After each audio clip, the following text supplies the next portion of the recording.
ప్రార్థన చేసుకుందాం. ప్రేమ కలిగిన తండ్రి, నీకు వందనాలు చెల్లిస్తున్నాను ప్రభా. మరో దినాన్ని, మరో వారాన్ని మరి చూడ్డానికి ఇంకా మమ్మల్ని దేవా ఈ లోకంలో సజీవుల లెక్కలో ఉంచినందుకే వందనాలు ప్రభా. నేను స్తుతించడానికి ప్రభా, నీ ప్రేమను నేను తలపోయడానికి, నేను గురించి నేర్చుకోవడానికి, నిన్ను ఆరాధించడానికి ప్రభా ఈ సమయంలో నీ సన్నిధికి వచ్చి ఉన్నాం ప్రభా. కొంత సమయం మాతో ఉండండి ప్రభా.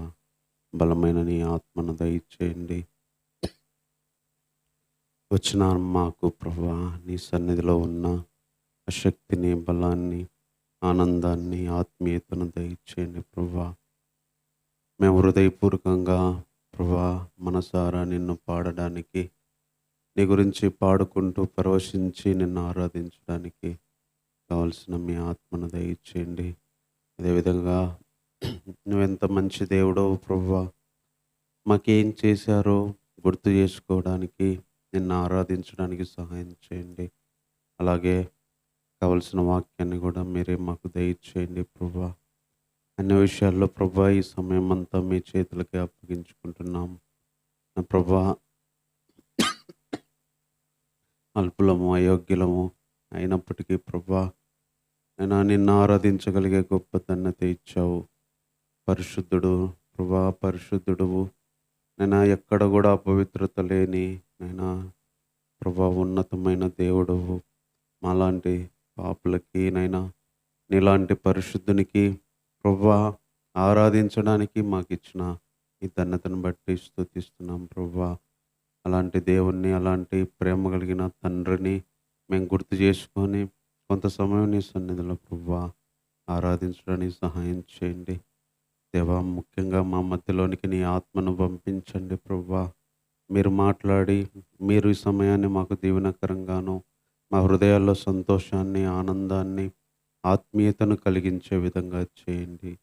అన్ని విషయాల్లో నీకే ప్రభువా ఈ సమయం అంతా అప్పగించుకుంటూ ఈ ప్రార్థన మా రక్షకుడైన యేసుక్రీస్తు వారి నామంలోనే ప్రార్థించి వేడుకుంటున్నాము తండ్రి. ఆమేన్.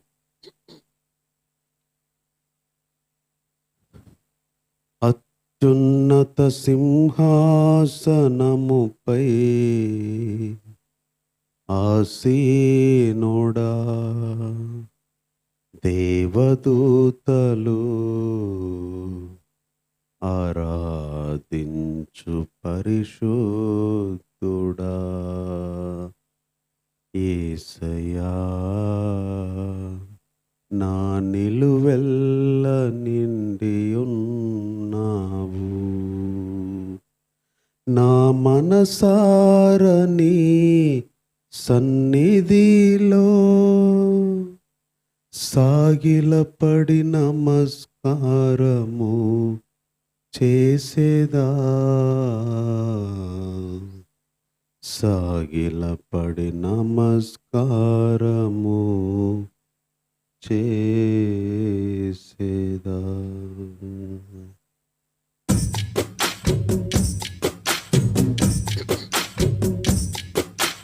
అత్యున్నత సింహాసనముపై ఆసీనుడా, దేవదూతలు ఆరాధించు పరిశుద్ధుడా, యేసయ్యా నా నిలువెల్ల నిండి ఉన్నావు. యేసయ్యా నా నిలువెల్ల నిండి ఉన్నావు. నా మనసారని సన్నిధిలో సాగిలపడి నమస్కారము చేసేదా, సాగిలపడి నమస్కారము చేసేదా. నా మనసారని సన్నిధిలో సాగిలపడి నమస్కారము చేసేదా, సాగిలపడి నమస్కారము చేసేదా.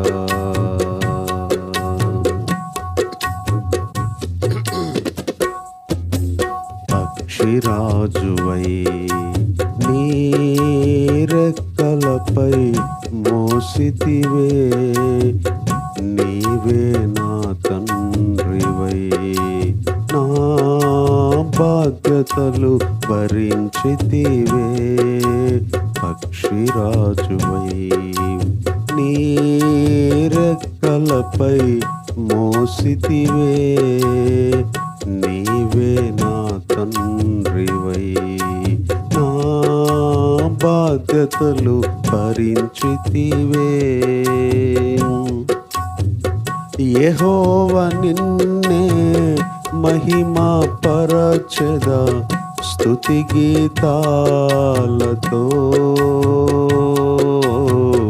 స్తుతి గీతాలతో. యెహోవా నిన్నే మహిమా పరచెదా స్తుతి గీతాలతో, స్తుతి గీతాలతో. అత్యున్నత సింహాసనముపై ఆసీనుడా, దేవదూతలు ఆరాధించు పరిశుద్ధుడా.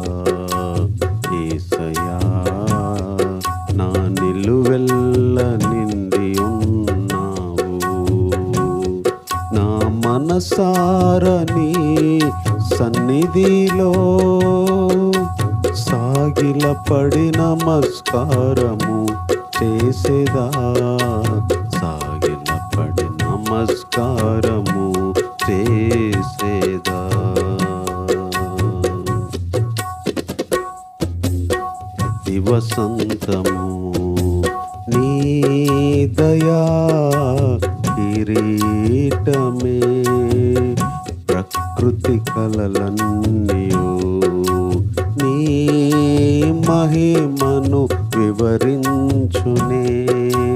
ప్రతి వసంతము నీ దయా కిరీటమే, ప్రకృతి కలలన్నీయు నీ మహిమను వివరించునే.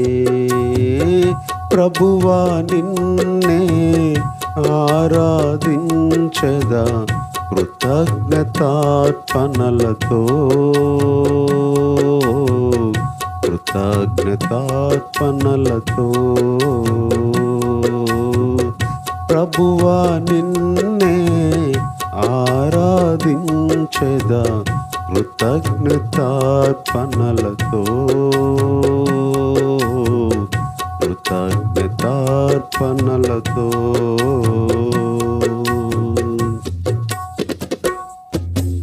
అత్యున్నత సింహాసనముపై ఆసీనుడా, దేవదూతలు ఆరాధించు పరిశుద్ధుడా. యేసయ్యా నా నిలువెల్ల నిండి ఉన్నావు, నా మనసారా నీ సన్నిధిలో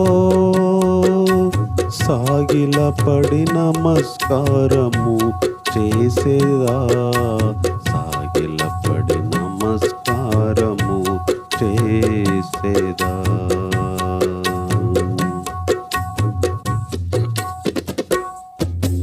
పరిమళించునే నా సాక్ష్య జీవితమే, పరిశుద్ధాత్ముడు నన్ను నడిపించుచున్నందునే. పరిమళించునే నా సాక్ష్య జీవితము, పరిశుద్ధాత్ముడు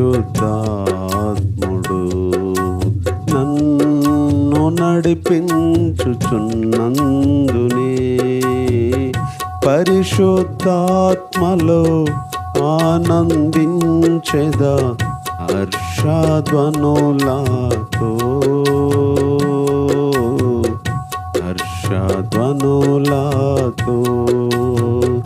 పరిశుద్ధాత్మలో ఆనందించెదా హర్షధ్వనులతో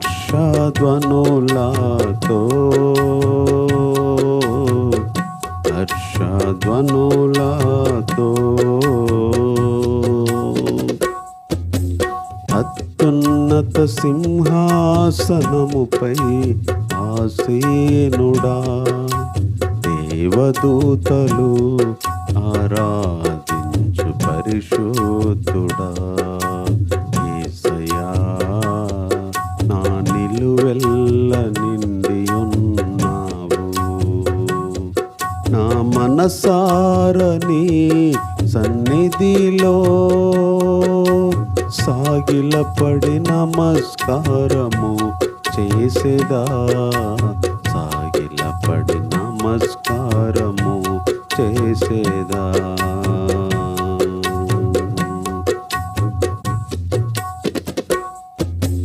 పక్షిరాజువై నీ రెక్కలపై మోసితివే నీవే నా తండ్రివై నా బాధ్యతలు భరించితివే.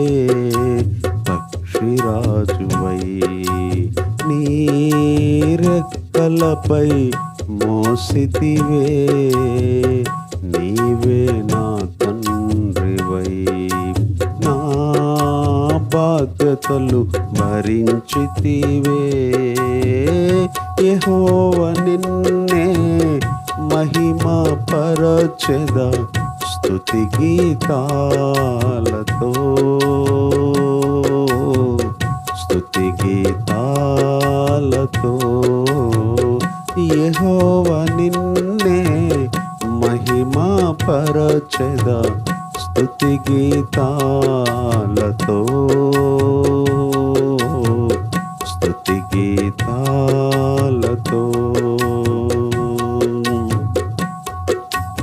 అత్యున్నత సింహాసనముపై ఆసీనుడా దేవదూతలు ఆరాధించు పరిశుద్ధుడా యేసయ్యా నా నిలువెల్ల నిండి ఉన్నావు.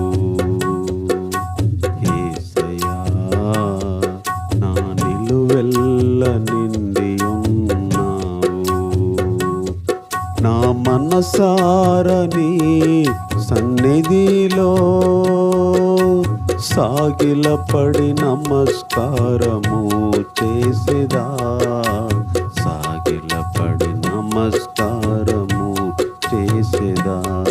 నా మనసారని సన్నిధిలో సాగిలపడి నమస్కారము చేసేదా సాగిలపడి నమస్కారము చేసేదా. నా మనసారని సన్నిధిలో సాగిలపడి నమస్కారము చేసేదా సాగిలపడి నమస్కారము చేసేదా.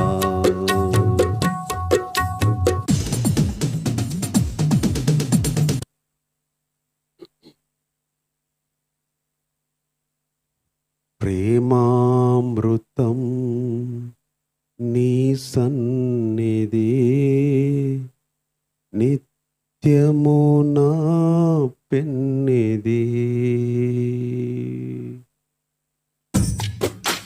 ప్రేమామృతం నీ సన్నిధి నిత్యము నా పెన్నిధి నిత్యము నా పెన్నిధి.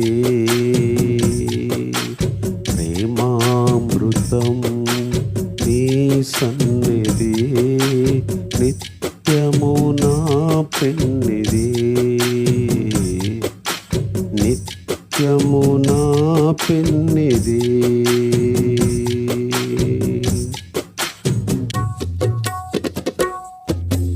కమ్మని వెలుగై నీవున్నావులే చిమ్మ చీకటి కెరటాలలో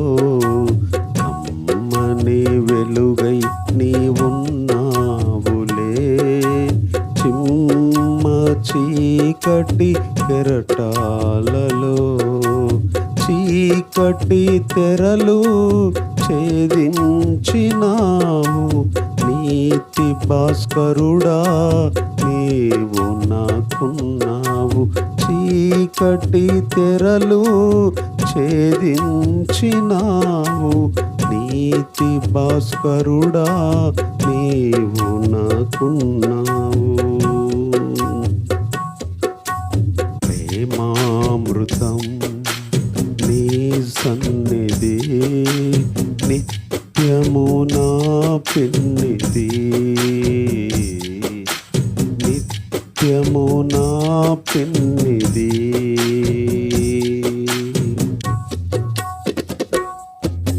నీ కృప నన్నాదరించేనులే.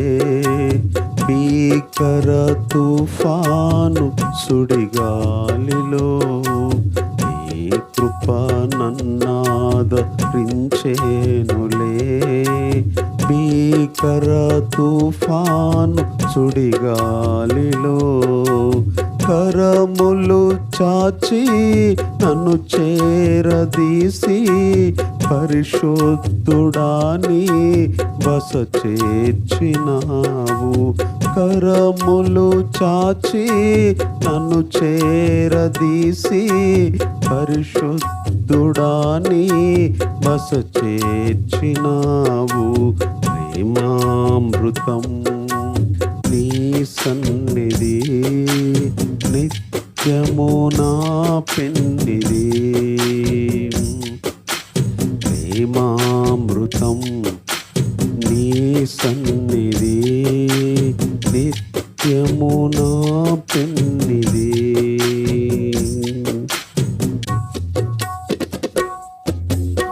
ఎడబాయక నాకు దొరికావులే. తడబాటు దారిలో నే నడచినాను. ఎడబాయక నాకు దొరికావులే. తడబాటు దారిలో నే నడచినా. తడబాగ్నిలోనా జడివానలోనా నాతో నీవు నడిపించినావు. తడబాటు వేళ తొట్టిల్లినాను. పరిశుద్ధుడాని నడిపించినావు. ప్రేమామృతం నీ సన్నిధి నిత్యము నా పెన్నిధి. నిత్యము నా పెన్నిధి. నిత్యము నా పెన్నిధి. నిత్యము నా పెన్నిధి.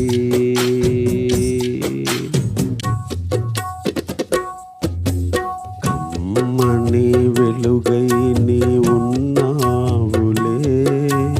చిమ్మ చీకటి కెరటాలలో కమ్మని వెలుగై నీ ఉన్నావులే. చిమ్మ చీకటి కెరటాలతో చీకటి తెరలు ఛేదించినావు. నీతి భాస్కరుడా నీవు నాకున్నావు. చీకటి తెరలు ఛేదించినావు. నీతి భాస్కరుడా నీవు నాకున్నావు. ప్రేమామృతం నీ సన్నిధి నిత్యము నా పెన్నిధి. నిత్యము నా పెన్నిధి. నీ కృప నన్నాదరించేనులే. భీకర తుఫాను సుడిగాలిలో నీ కృప నన్నాదరించేనులే. భీకర తుఫాను సుడిగాలిలో కరములు చాచి నన్ను చేరదీసి పరిశుద్ధుడాని బస చేర్చినావు. కరములు చాచి నన్ను చేరదీసి పరిశుద్ధుడాని బస చేర్చినావు. ప్రేమామృతం నీ సన్నిధి నిత్యము నా పెన్నిది. నిత్యము నా పెన్నిది. ఎడబాయక నాకు దొరికావులే, తడబాగ్ని జ్వాలలో నిలిచావులే. ఎడబాయక నాకు దొరికావులే, తడబాటు వేళలో నిలిచావులే. పడబాగ్నిలోనా సుడిగాలిలోనా నాతో నీవు నడిపించినావు. తడబాగ్నిలోనా సుడిగాలిలోనా నాతో ఉండి నడిపించినావు. ఎడబాయక నాకు దొరికావులే, తడబాటు వేళలో నిలిచావులే. ఎడబాయక నాకు దొరికావులే, తడబాటు వేళలో నిలిచావులే. తడబాటు వేళ తొట్టిల్లినాను, నీవు నాతో నడిపించినావు. తడబాటు వేళ తొట్టిల్లినాను, యేసయ్య నీవు నడిపించినావు. కమ్మని వెలుగై నీవున్నావులే, చిమ్మ చీకటి కెరటాలలో. కమ్మని వెలుగై నీవున్నావులే, చిమ్మ చీకటి కెరటాలలో. చీకటి తెరలు ఛేదించినావు, నీతి భాస్కరుడా నీవు నాకున్నావు. చీకటి తెరలు ఛేదించినావు, నీతి భాస్కరుడా నీవు నాకున్నావు. నీ కృప నన్నాదరించేనులే, భీకర తుఫాను సుడిగాలిలో. నీ కృప నన్నాదరించేనులే, భీకర తుఫాను సుడిగాలిలో. కరములు చాపి నన్ను చేరదీసి పరిశుద్ధుడాని బస చేర్చినావు.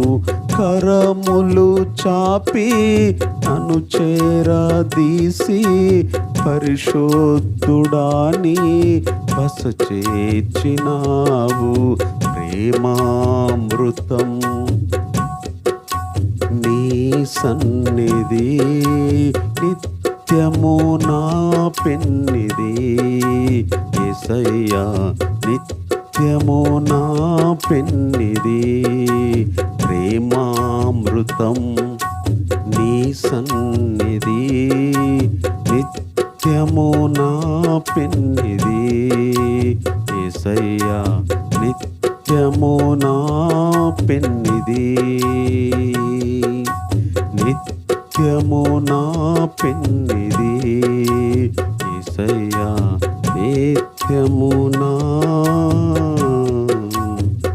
పెన్నిది.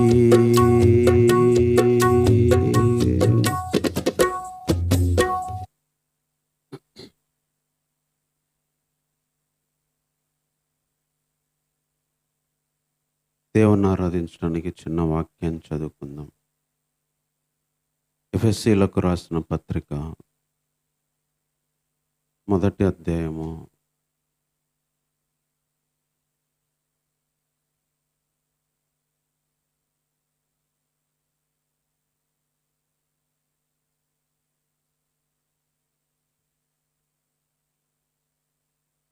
8వ వచనం చదువుకుందాం. ఎఫెసీలకు రాసిన పత్రిక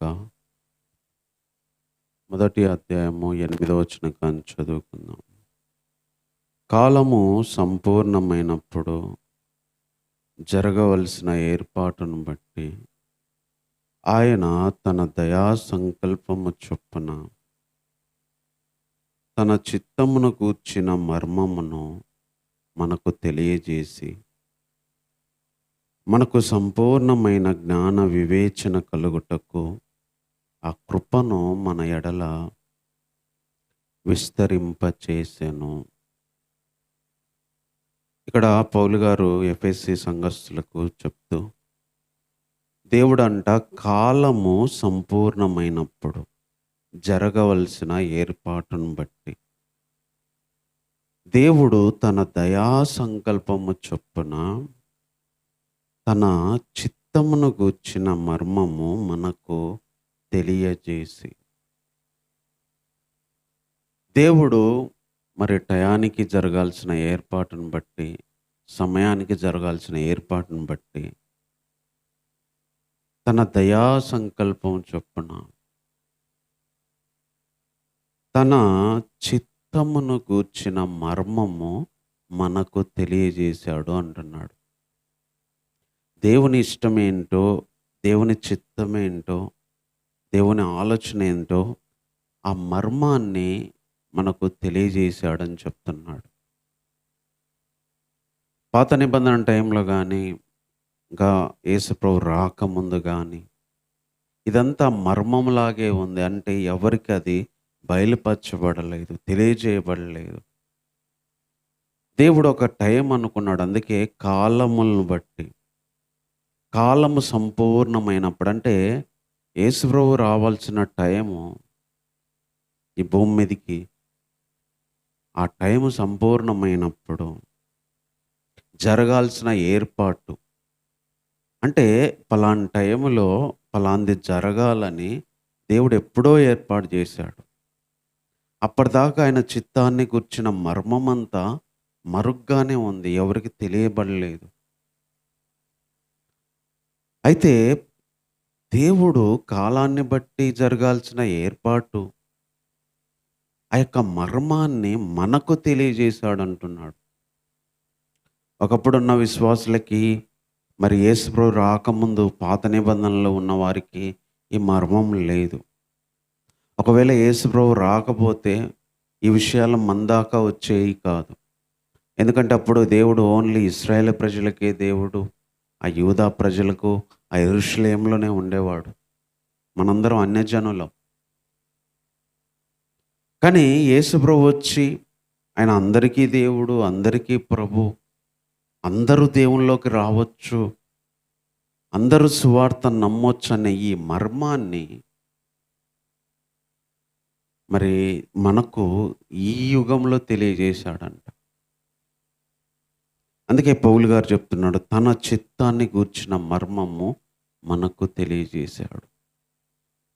నిజంగా ఈ టైంలో పుట్టడం అనేది మన అదృష్టం, మన ధన్యత. యేసుప్రభు వచ్చిపోయిన తర్వాత, యేసుప్రభు మరణించి వెళ్ళిపోయిన తర్వాత, దేవుడిగా ఆయన ఈ లోకానికి వచ్చి తిరిగి వెళ్ళిన తర్వాత ఉన్న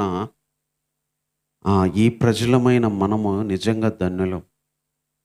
ఎందుకంటే యేసుప్రభు ద్వారా మనకి దేవుడు ఏమనుకున్నాడో, ఆయన చిత్తమేంటో, ఆయన మర్మమేందో మనకు తెలియజేశాడు. యేసుప్రభు వచ్చే తండ్రి గురించి చెప్పాడు. తండ్రి మిమ్మల్ని మీకోసం ప్రాణం పెట్టడానికి నన్ను పంపించాడు. తండ్రి మీ దగ్గరికి నన్ను మరి తన దగ్గరికి తీసుకెళ్లాలన్న ఉద్దేశంతో పంపించాడని తండ్రి గురించిన విషయాలన్నీ కూడా యేసుప్రభు వచ్చి తెలియజేశాడు. అందుకే గలతీ పత్రికలో కూడా కాలము సంపూర్ణమైనప్పుడు దేవుడు తన కుమారుణ్ణి పంపెను అనే మాట ఉంది. కాలము సంపూర్ణమైనప్పుడు. అంటే దేవుడు ఒక టైం అని పెట్టుకున్నాడు. ఆ టైం అయిపోయినప్పుడు, అది అయినప్పుడు దేవుడు తన కుమారుణ్ణి పంపించాడంట. దేవుడొచ్చి తన కుమారుణ్ణి ఈ లోకానికి పంపేయడం ద్వారా మనకు దేవుడు ఏమనుకుంటున్నాడో ఆలోచన మనకు తెలిసింది. ఆయన మనల్ని ఎప్పుడో ఏర్పాటు చేసుకున్నాడు. పరలోకానికి సంబంధించిన ప్రతి ఆశీర్వాదం ఇచ్చిండు.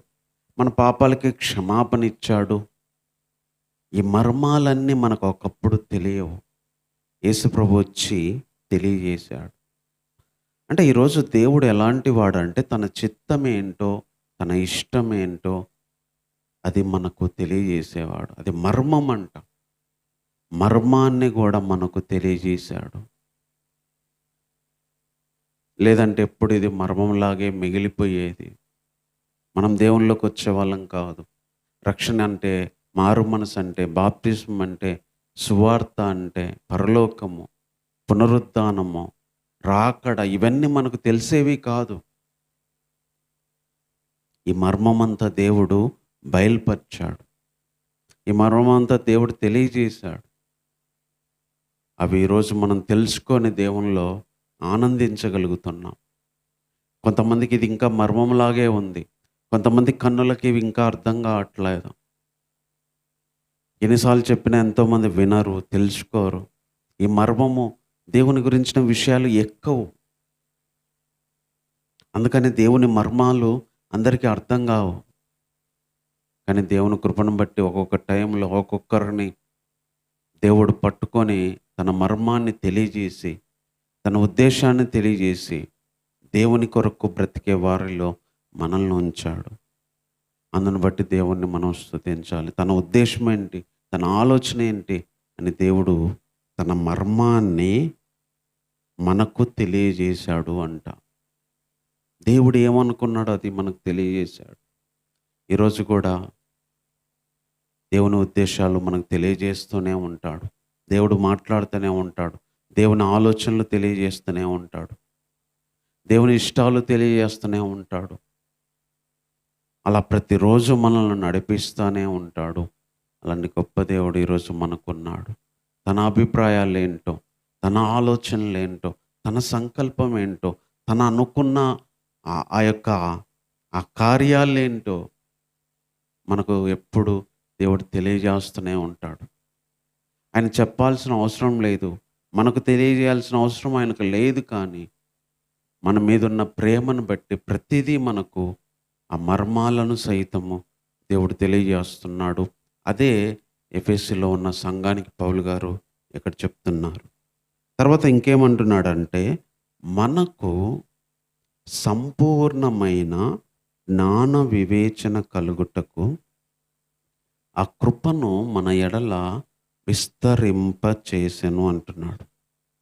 ఇంకొక మాట ఏం చెప్తున్నాడంటే, మనకు సంపూర్ణమైన జ్ఞానము వివేచన కలగడానికి ఆ కృపను మన ఎడల విస్తరింపజేశాడంట. కృప కృప కృప అని మనం వింటుంటాం, పాడుకుంటాం. ఈ కృప కృప అనేది యేసుప్రభు రాకముందు లేదు. కృపా సత్య సంపూర్ణుడుగా ఆయన వచ్చాడు.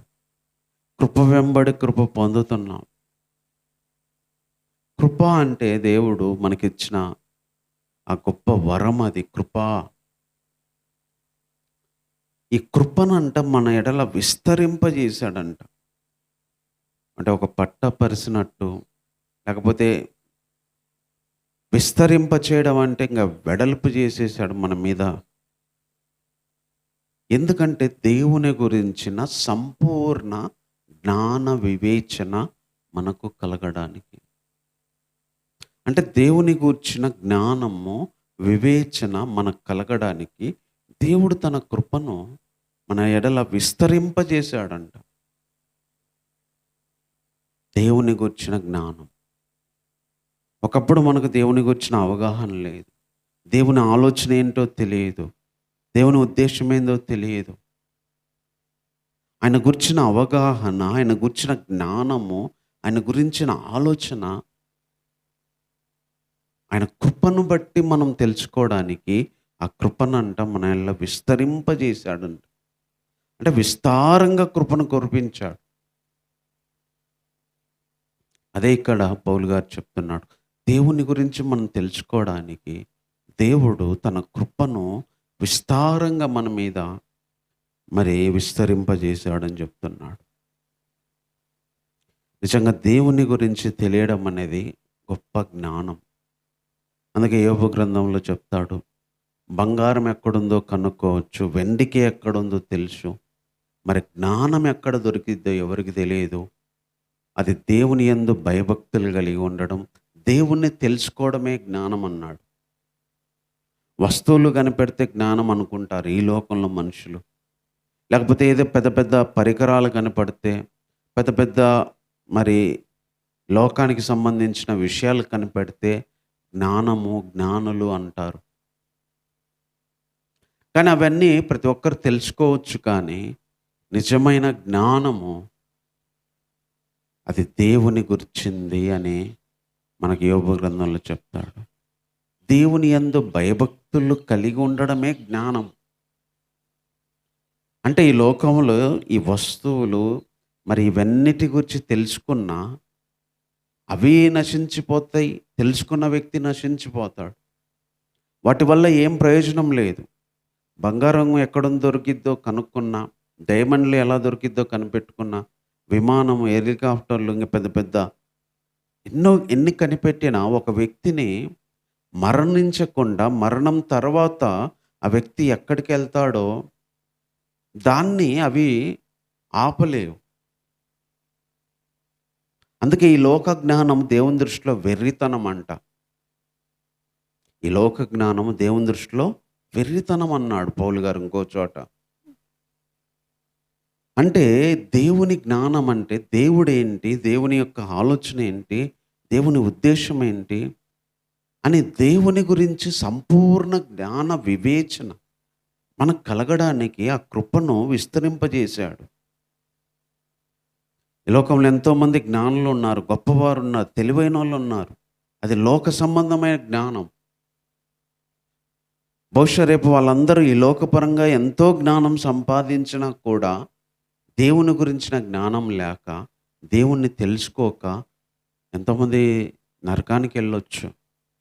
ఈ లోకపరంగా ఎవరికి జ్ఞానం లేకపోయినా ఎన్నిక లేని వారిని, బలహీనులని దేవుడు ఎన్నుకున్నాడంట. జ్ఞానం లేని వాళ్ళని, వాళ్ళకు దేవుని గురించి జ్ఞానం వచ్చింది. అందుకే ఈరోజు చదువు లేకపోయినా, డబ్బు లేకపోయినా, ఘనత లేకపోయినా, మరి ఆస్తిపాస్తులు లేకపోయినా ఎంతోమందికి దేవుని జ్ఞానం వచ్చింది. వాళ్ళందరూ తెలుసుకోవడానికి దేవుని కృపను విస్తరింపజేశాడు. అందుకే ఈరోజు సంఘంలో దేవుని నమ్మిన వారిలో ఆయా రీతులైన వాళ్ళు ఉన్నారు. వారందరికీ దేవుని జ్ఞానం వచ్చింది. మనందరము దేవుని జ్ఞానం తెలుసుకున్నామంటే అది దేవుని కృప.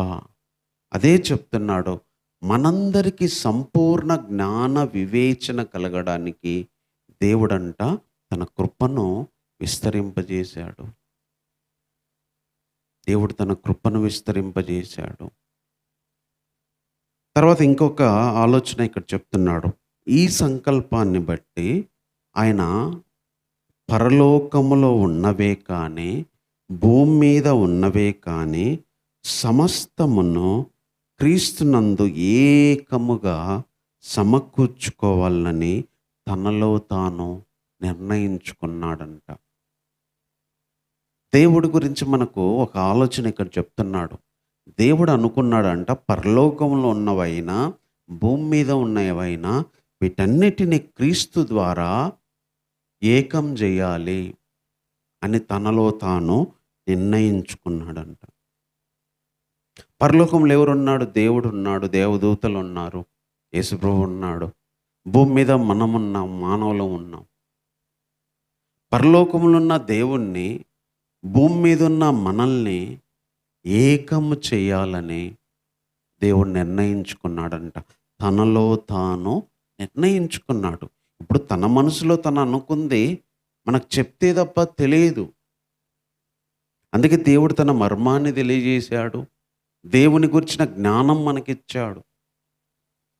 అందుకే యేసుప్రభుని ఈ లోకానికి ఎందుకు పంపించాడంటే, ఈ భూమి మీద ఉన్నవైనా, పరలోకమందున్నవైనా ఈ రెండిటిని ఏకం జేయాలి.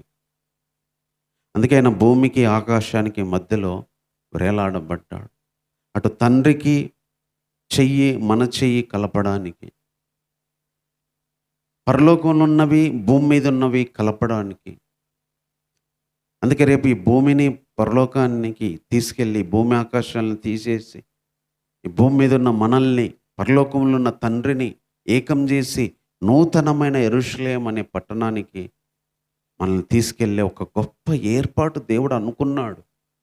ఇది గొప్ప ఆలోచన. తనలో తాను నిర్ణయించుకున్నాడంట. తనలో తానే అనుకున్నాడంట. క్రీస్తు ద్వారా పరలోకంలో ఉన్నవైనా, భూమి మీద ఉన్నవైనా ఏకం చేయాలి. ఏకం చేయాలి. అందుకే ఈరోజు దేవుడు పరలోకంలో ఉన్నాడు, మనం భూమి మీద ఉన్నాం. దేవుడు మన దగ్గరికి రావట్లా, మనం దేవుని దగ్గరికి వెళ్ళలేదు. ఒకరోజు మనల్ని తీసుకెళ్ళి తండ్రికి అప్పచెప్పే రోజు ఉంది. ఆ టైం వచ్చినప్పుడు యేసుప్రభు ఈ లోకానికి రావడానికి టైము, ఫలానా టైం అని పెట్టాడో, ఈ భూమి మీద ఉన్న విశ్వాసుల్ని, సంఘాన్ని, పరలోకంలో ఉన్న దేవుణ్ణి ఏకం చేసే ఒక రోజు ఉంది. ఏకం చేయడానికే ఆయన ఈ లోకానికి వచ్చాడు.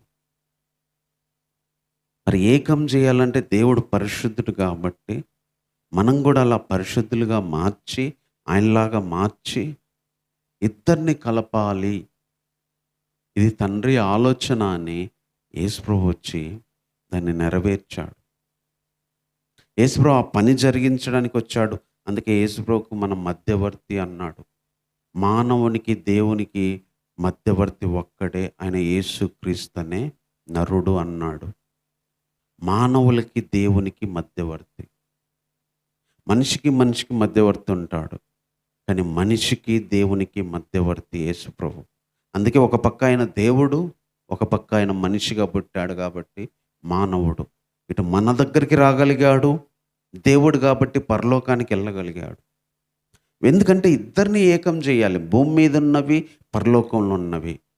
అందుకే ఆయన దేవుడుగా ఉన్నాడు, కానీ భూమి మీద మనిషిలాగా మారాడు. ఇది తనలో తాను దేవుడు చేసిన ఆలోచన. ఎప్పుడు ఆయన అనుకున్న ఆలోచన ఇది. ఎంత గొప్ప విషయం ఇది. తండ్రి ఆలోచనలు ఎంతో గొప్పవి. అలాంటి మర్మాన్ని, అలాంటి జ్ఞానాన్ని దేవుడు మనకు తెలియజేశాడు. అందుకే ఈరోజు మనం ఒకరోజు దేవునితో ఏకమైపోతాం, దేవుడు మనతో ఏకమైపోతా ఉన్నాడు. మనము దేవుడు కలుసుకోబోయే రోజు, ఈ భూమి ఆకాశాలు తీసేసి పరలోకం నుంచి ఆయన మనతో వచ్చి కాపురం ఉండి, మనం ఆయనతో కాపురం ఉండడానికి, ఒకే చోట బ్రతకడానికి దేవుడు గొప్ప ఏర్పాటు చేశాడు. నిజంగా ఇది ఎంతో గొప్ప ధన్యత, ఇది ఎంతో గొప్ప ఆలోచన. నిజంగా అలాంటి ఇది గొప్ప దేవుడు మనకున్నాడు. ఏకం చేసేది ఆయన ఆలోచన. తర్వాత ఇంకొక మాట చెప్తున్నాడు ఇక్కడ, మరియు క్రీస్తునందు ముందుగా నిరీక్షించిన మనము తన మహిమకు కీర్తి కలగజేయవలనని దేవుడు తన చిత్త ప్రకారమైన సంకల్పమును బట్టి మనల్ని ముందుగా నిర్ణయించి ఆయన యందు స్వాస్థ్యముగా ఏర్పరచెను. అంటే మనకు ఒక స్వాస్థ్యాన్ని ఏర్పాటు చేశాడు. దేవుడు తన సంకల్పాన్ని బట్టి మనల్ని ముందుగానే నిర్ణయించుకొని యేసు ప్రభులో ఒక స్వాస్థ్యాన్ని, మనకు ఒక స్వాస్థ్యాన్ని ఏర్పాటు చేశాడంట. నిజంగా ఇది ఎంత గొప్ప ధన్యతో. ఆయన ముందుగానే నిర్ణయించుకొని తన చిత్తానుసారంగా చేసిన నిర్ణయం చొప్పున ఆయన యందు మనకు కూడా ఒక స్వాస్థ్యం, ఆయన యందు స్వాస్థ్యం ఏర్పాటు చేశాడని. స్వాస్థ్యం ఒక ఆస్తి, దేవునితో ఉండే అస్వాస్థ్యం, దేవునిలో మనకుండే అస్వాస్థ్యం, పరలోకమందు మనకు ఏర్పాటు చేసిన అస్వాస్థ్యం. పరలోకంలో దేవుడు ఏర్పాటు చేసిన ఒక స్వాస్థ్యం. ఆ స్వాస్థ్యం ఎలాంటిదంటే పేతురు గారు చెప్తాడు, అది వాడబారంది, నిర్మలమైంది, అక్షయమైంది. అలాంటి గొప్ప స్వాస్థ్యాన్ని దేవుడు పరలోకములో ఏర్పాటు చేశాడంట.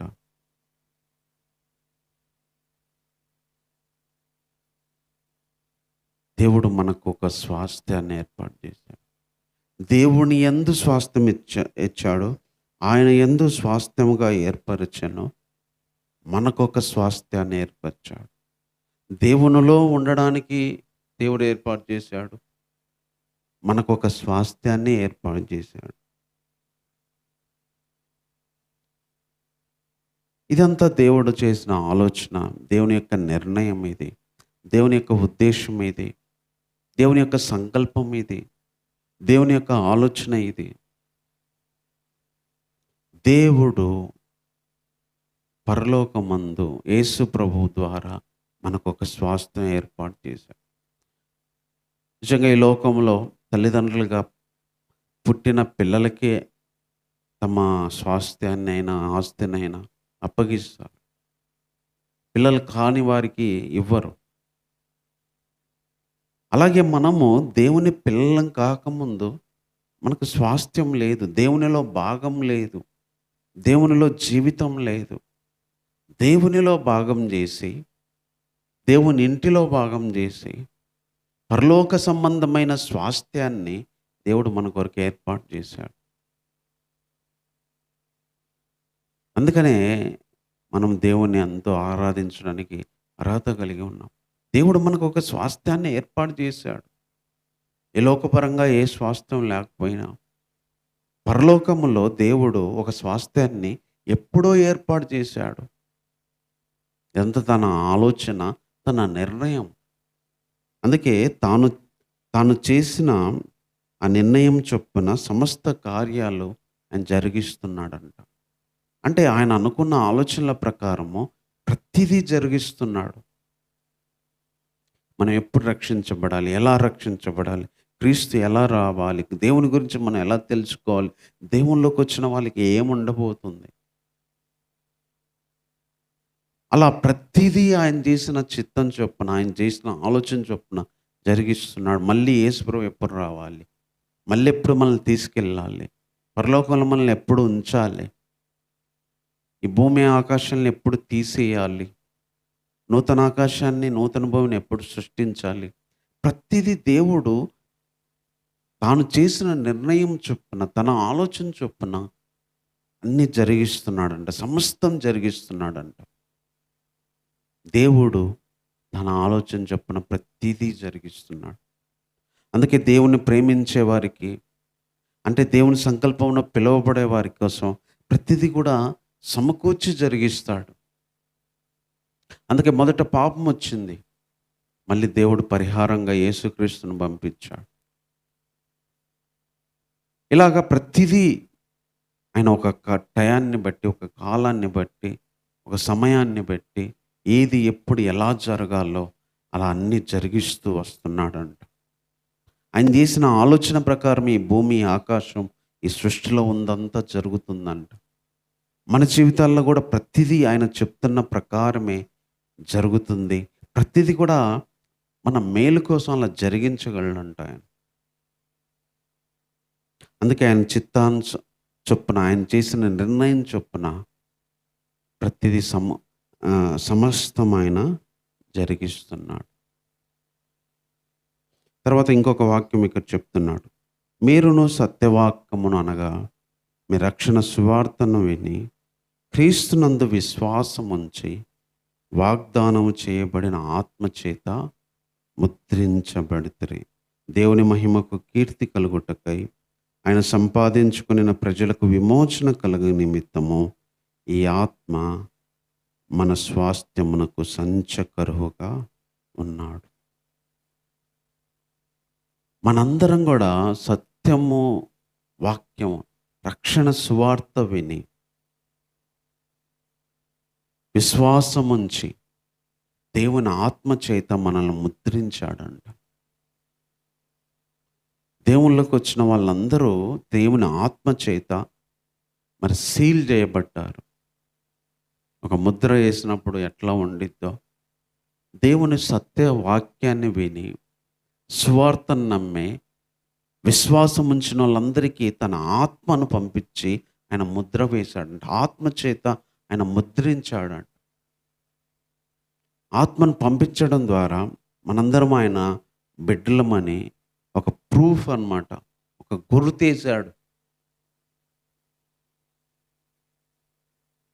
అందుకే పరిశుద్ధాత్మ దేవుడు ఈ లోకానికి వచ్చాడు. పరిశుద్ధాత్మ దేవుడు రక్షించబడిన తర్వాత మన హృదయాల్లోకి వచ్చాడు. మనము దేవుని పిల్లలమని, దేవుడు మన తండ్రి అని ఒక నమ్మకాన్ని మనలో కలిగించాడు. ఒక ముద్ర వేశాడు. ఆత్మచేత మనము ముద్రించబడ్డాం. పరిశుద్ధాత్మని దేవుడు వాగ్దానం చేశాడు ఇస్తానని.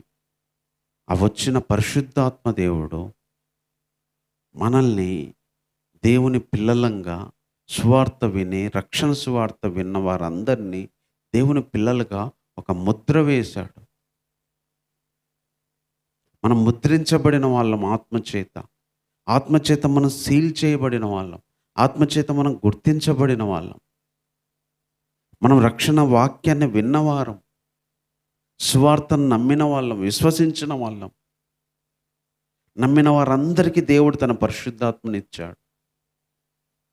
ఈరోజు మనం అలాంటి ఆ స్థితిలో మనం ఉంచాడు దేవుడు. అలాంటి స్థితిలోకి మనల్ని తీసుకొని వచ్చాడు. ఆత్మచేత ముద్రించాడు. నిజంగా దేవుడు ఎన్నెన్ని మేళ్ళు మనకు చేసుకుంటూ వచ్చాడు. దేవుని ఆలోచన, దేవుని సంకల్పం అంతా ఇక్కడ మనకు అర్థమవుతుంది. ఆయన మర్మాన్ని తెలియజేసిండు. దేవుని గురించి తెలుసుకోవడానికి అవకాశం ఇచ్చాడు. పరలోకంలోని భూమి ఏకం చేయాలనుకున్నాడు. ఒక స్వాస్థ్యాన్ని ఏర్పాటు చేశాడు. పరిశుద్ధ ఆత్మచేత మనల్ని ముద్రించాడు. దేవుని మహిమకు కీర్తి కలుగుటకు ఆయన సంపాదించుకున్న ప్రజలకు విమోచన కలుగు నిమిత్తం ఈ ఆత్మ మన స్వాస్థ్యమునకు సంచకరువుగా ఉన్నాడు.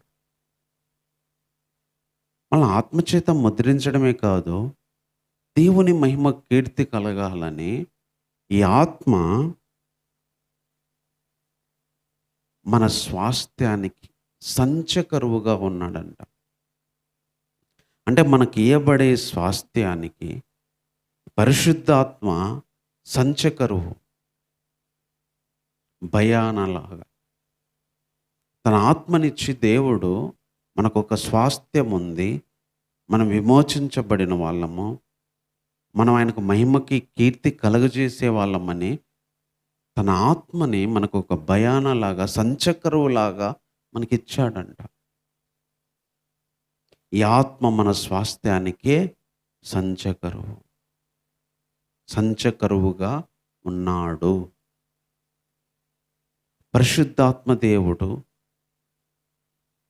ఈ ఆత్మ దేవుడు మనకు సంచకరువు, మన స్వాస్థ్యానికి ప్రూఫ్ అయిన, ఆధారమైన, నమ్మకమైన. నిజంగా దేవుడు ఒట్టిగా చెప్పలేదు, ఏది గుడ్డిగా నమ్మమని చెప్పలేదు. ప్రతిదీ ఎప్పుడు ఆయన జగత్తు పునాది ముందు ఆలోచనలు ఇవన్నీ. అందుకే టయానికి యేసుప్రభువుని పంపించాడు. పలానా టైంలో పరిశుద్ధాత్మ దేవుడు పంపించాడు. ఇవన్నీ కూడా మనం ఈరోజు తెలుసుకోగలుగుతున్నాం తన ఆత్మ ద్వారా. ఇదంతా దేవుని ఆలోచన, ఇదంతా దేవుని మర్మాలు, ఇదంతా దేవుని యొక్క ఉద్దేశము. స్వాస్థ్యం ఇచ్చాడు, మనల్ని వాక్యం చేత, పరిశుద్ధాత్మ చేత ముద్రించాడు. మళ్ళీ అదే పరిశుద్ధాత్మ మన స్వాస్థ్యానికి సంచకరువులాగా ఉన్నాడు, మన స్వాస్థ్యానికి భద్రతలాగా ఉన్నాడు ఆయన, మన స్వాస్థ్యానికి గ్యారెంటీ లాగా ఉన్నాడు ఆయన. ఇవన్నీ దేవుని ఆలోచనలు. ఆ మర్మాన్ని, ఆలోచనల్ని, తన ఇష్టాల్ని ఈరోజు దేవుడు మనకు తెలియజేశాడు. మనం నమ్మాము, తెలుసుకోగలిగాము. ఈరోజు ఎంతోమంది వినలేని వారు ఉన్నారు, తెలుసుకోలేని వారు ఉన్నారు, అర్థం చేసుకోలేని వాళ్ళు ఉన్నారు, దేవుని గురించిన అవగాహన లేని వాళ్ళు ఉన్నారు. దేవుని గురించి ఈ శరీరానికి సంబంధించో, ఈ లోకానికి సంబంధించో, లేకపోతే ఈ పనులకు సంబంధించో, ఆరోగ్యానికి సంబంధించో ఇంతవరకే దేవుడు మేలు చేసే వ్యక్తిలాగా ఆలోచిస్తున్నారు. కానీ అసలు ఈ భూమి మీదకి రాకముందే పరలోకానికి సంబంధించి ప్రతి ఆలోచన దేవుడు ఎప్పుడూ ఆలోచించాడు. ఇవన్నీ దేవుడు తన మర్మాల్ని మనకు తెలియజేశాడంట. ఒకప్పుడున్న వాళ్ళకి మర్మాలు తెలియవు. దేవుని గురించిన వివేచన ఒకప్పుడున్న ప్రజలకు లేదు. ఈరోజు యేసుక్రీస్తు ద్వారా అందరికీ ఓపెన్ చేశాడు, అందరికీ ఫ్రీగా తెలియజేశాడు, అందరికీ కృపను విస్తారంగా ఇచ్చేశాడు. పాపం ఎక్కడ విస్తరించిందో అక్కడ కృపను విస్తారంగా ఇచ్చి అందరికీ తెలుసుకునే భాగ్యం, అందరికీ అవకాశం ఇచ్చాడు. దేవుని గురించి అందరికీ ఆ స్థానం ఇవ్వాలనుకోండి, అందరికీ ఆ స్వాస్థ్యం ఇవ్వాలనుకోండి. అందరినీ ముద్రించాడు తన ఆత్మతో. ఏ భేదం లేదు. స్త్రీ అని, పురుషుడని, దాసుడని, యజమానుడని, స్వతంత్రుడని ఏ భేదం లేదు. అందరికీ ఇచ్చాడు ఈ అవకాశాన్ని. ఇది దేవుని ఆలోచన, ఇది దేవుని సంకల్పం. అలాంటి సంకల్పాన్ని, అలాంటి మర్మాన్ని ఈరోజు దేవుడు మనకు తెలియజేసి ఆయన తెలుసుకోగలిగే ధన్యత మనకిచ్చాడు. కాబట్టి అలాంటి కొద్ది నిమిషాలు ఆరాధన చేద్దాం. ప్రేమ కలిగిన తండ్రి, నీకు వందనాలు ప్రభువా. ఎంతో గొప్ప ధన్యత మాకు ఇచ్చావు ప్రభువా. నాకు అప్పుడు నిన్ను గురించిన అవగాహనే లేదు ప్రభువా. ప్రభువా, ఎక్కడో నాయన యెరూషలేములో మీరు పుట్టారు. అన్యజనులైన మా దగ్గరికి నీ సువార్త వాక్యాన్ని పంపించారు. అదే నీ వాక్యం రాకపోతే నిన్ను గురించి తెలుసుకునే వాళ్ళం కాదు ప్రభువా. నిన్ను తెలుసుకోవడానికి మీరే అందరికీ తెలియజేశారు ప్రభువా. అందరికి అవకాశాన్ని ఇచ్చారు ప్రభువా. అందులో నేనున్నందుకై స్తోత్రాలు. నేను తెలుసుకోవడానికి ప్రభువా, నిన్ను గురించి ప్రభువా తెలుసుకొని మీ ఆలోచన ఏంటో అర్థం చేసుకోవడానికి నా మనసును మీరు తెరిచినందుకై వందనాలు ప్రభువా. ఎంతోమందికి నీ ఆలోచన తెలియక ప్రభువా నశించిపోతున్నారు. ఎంతోమందికి నీ ఉద్దేశం తెలియక, నీ చిత్తం ఏంటో తెలుసుకోలేక ప్రభువా ఈ లోకంలో ప్రభువా నరకానికి వెళ్ళే వారిలో ఉన్నారు. ఉగ్రతకి పాత్రులుగా ఉన్నారు ప్రభువా. ఒకప్పుడు నేను అలాగే ఉన్నాను. నిన్ను గురించి తెలుసుకోలేని స్థితిలో ఉన్నాను. కానీ నీ ఆలోచనలు నీ వాక్యం ద్వారా తెలియజేశావు దేవా. నా దగ్గరికి నీ వాక్యం ద్వారా ఎవరెవరి ద్వారా పంపించినారో వారందరిని బట్టి నేను స్తుతిస్తున్నాను ప్రభువా. నీ మర్మాలన్నీ ఆయా సేవకుల ద్వారా తెలియజేస్తూ వచ్చారు ప్రభువా. నీవు బైబిల్ ద్వారా తెలియజేస్తూ వచ్చారు. ఆ రీతిలుగా ప్రభువా నిన్ను గురించి అవగాహన పెంచుకోవడానికి మీరు ఇచ్చిన కృపను బట్టి వందనాలు ప్రభువా. పరలోకంలో ఉన్నవి, భూమి మీద ఉన్నవి ఏకం చేయాలని మీలో మీరు నిర్ణయించుకున్నారు. మాకొక స్వాస్థ్యాన్ని ఏర్పాటు చేశారు. పరిశుద్ధాత్మ చేత మమ్మల్ని ముద్రించారు. పరిశుద్ధాత్మని మీరు మాకిచ్చే స్వాస్థ్యానికి సంచకరువుగా ఉంచారు. ఇవన్నీ నీ ఆలోచనలే ప్రభువా. ఇవన్నీ నీ సంకల్పములే ప్రభువా. ప్రతిదీ మీరు చేసిన ఆలోచన చొప్పున, మీ సంకల్పం చొప్పున ప్రతిదీ జరిగిస్తున్నందుకై వందనాలు ప్రభువా. ఎంత గొప్ప విషయాలు ప్రభువా, ఎంత గొప్ప మర్మాలు తండ్రి. మీ యొక్క ఆలోచనలు గుర్తించగలిగేటట్లు ఈ రక్షణ సువార్త వాక్యాన్ని విని నేను మారడానికి మీరు ఇచ్చిన కృప కొరకై వందనాలు. నీ వాక్యంలో ఉన్న జీవమేంటో, నీ వాక్యంలో ఉన్న మీ ఆలోచనలు ఏంటో ఈ రోజుకి తెలుసుకుంటూ ప్రభువా నీలో జీవించడానికి నాకు మాకిచ్చిన కృప కొరకై వందనాలు ప్రభువా. ఎంతోమంది తెలియని స్థితిలో ఉన్నారు. ఎంతోమంది నిన్ను గ్రహించలేని స్థితిలో ఉన్నారు. మీ ఉద్దేశాలు, మీ ఆలోచనలు అర్థం కాని స్థితిలో ఉన్నారు ప్రభా. నువ్వు కనికరపడే దేవుడవు. ఒకప్పుడు మా మీద కనికరపడి నన్ను రక్షించినావు. ఈరోజు కూడా అలాంటి వారి ఎల్ల మీరు కనికరం చూపే తండ్రివి నాయన. ప్రభా, ఇంత గొప్ప ఆలోచనలను బట్టి స్తోత్రాలు. ఈ లోక స్వాస్థ్యము కాదు, పరలోక స్వాస్థ్యము ప్రభా మాతో ఎప్పుడూ ఉండేది. ఈ లోకంలో మేము ఎల్లకాలం ఉండాలని కాదు, పరలోకంలో నీతో పాటు ఉండాలనేదే నీ యొక్క సంకల్పం ప్రభా. అందుకే కాలం పరిపూర్ణమైనప్పుడు నీ కుమారుణ్ణి కూడా పంపించారు ప్రభా. ఇంత గొప్ప ధన్యతలు మాకు ఇచ్చినందుకే, ఇంత గొప్ప ఏర్పాటు మీరు మా విషయంలో చేసినందుకే నా తండ్రి మీకు ఏమి ఇవ్వగలం దేవా? ఏమి ఇచ్చినా మీ రుణాన్ని మేము తీర్చుకోలేం ప్రభా. ఎంతోమందికి లేని ధన్యత, గనులకి, గొప్పవారికి, పేరు ప్రఖ్యాతులు ఉన్న వారికి, ధనం ఉన్న వారికి లేని ధన్యత, ఎన్నిక లేని మాకు ప్రభా, అర్హత లేని మాకు, లోకపరంగా నీచులమైన మాకు, పాపులమైన మాకు, లోకపరంగా ఏ భాగ్యము గొప్పతనము లేని మాకు నిన్ను గూర్చిన జ్ఞానం, నిన్ను గురించిన వివేకం, నిన్ను గురించి తెలుసుకొని ధన్యత ఇచ్చావు ప్రభా. అంతకంటే విలువైంది ఏముంది ప్రభా?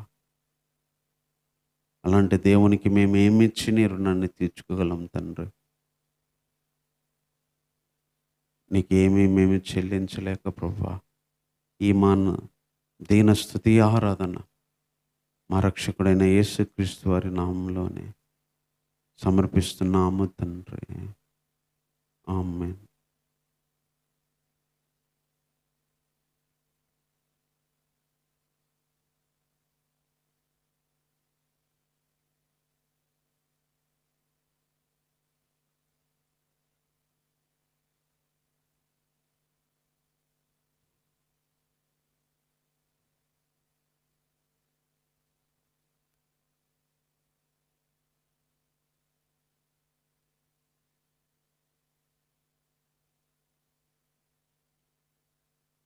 నా ప్రాణ ప్రియుడా యేసు రాజా,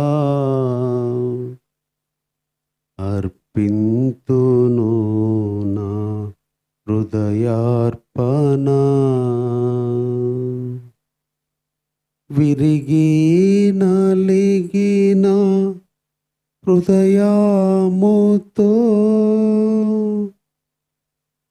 అర్పింతును నా హృదయార్పణ. స్తోత్రార్హుడా.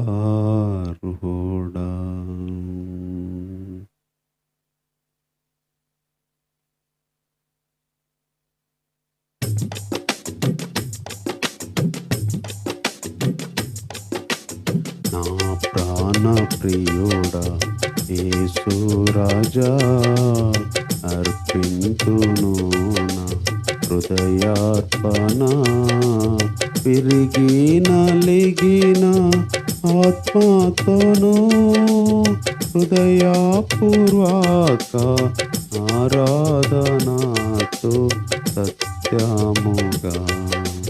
విరిగి నలిగిన ఆత్మతోను హృదయపూర్వక ఆరాధనతో సత్యముతో నా ప్రాణ ప్రియుడా యేసు రాజా,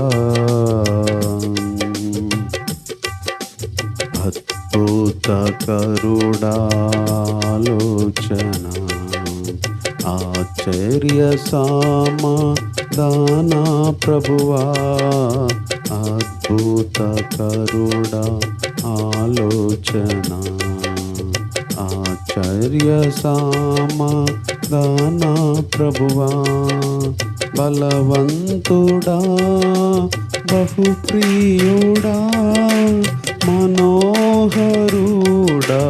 మహిమారాజా, స్తుతింతును.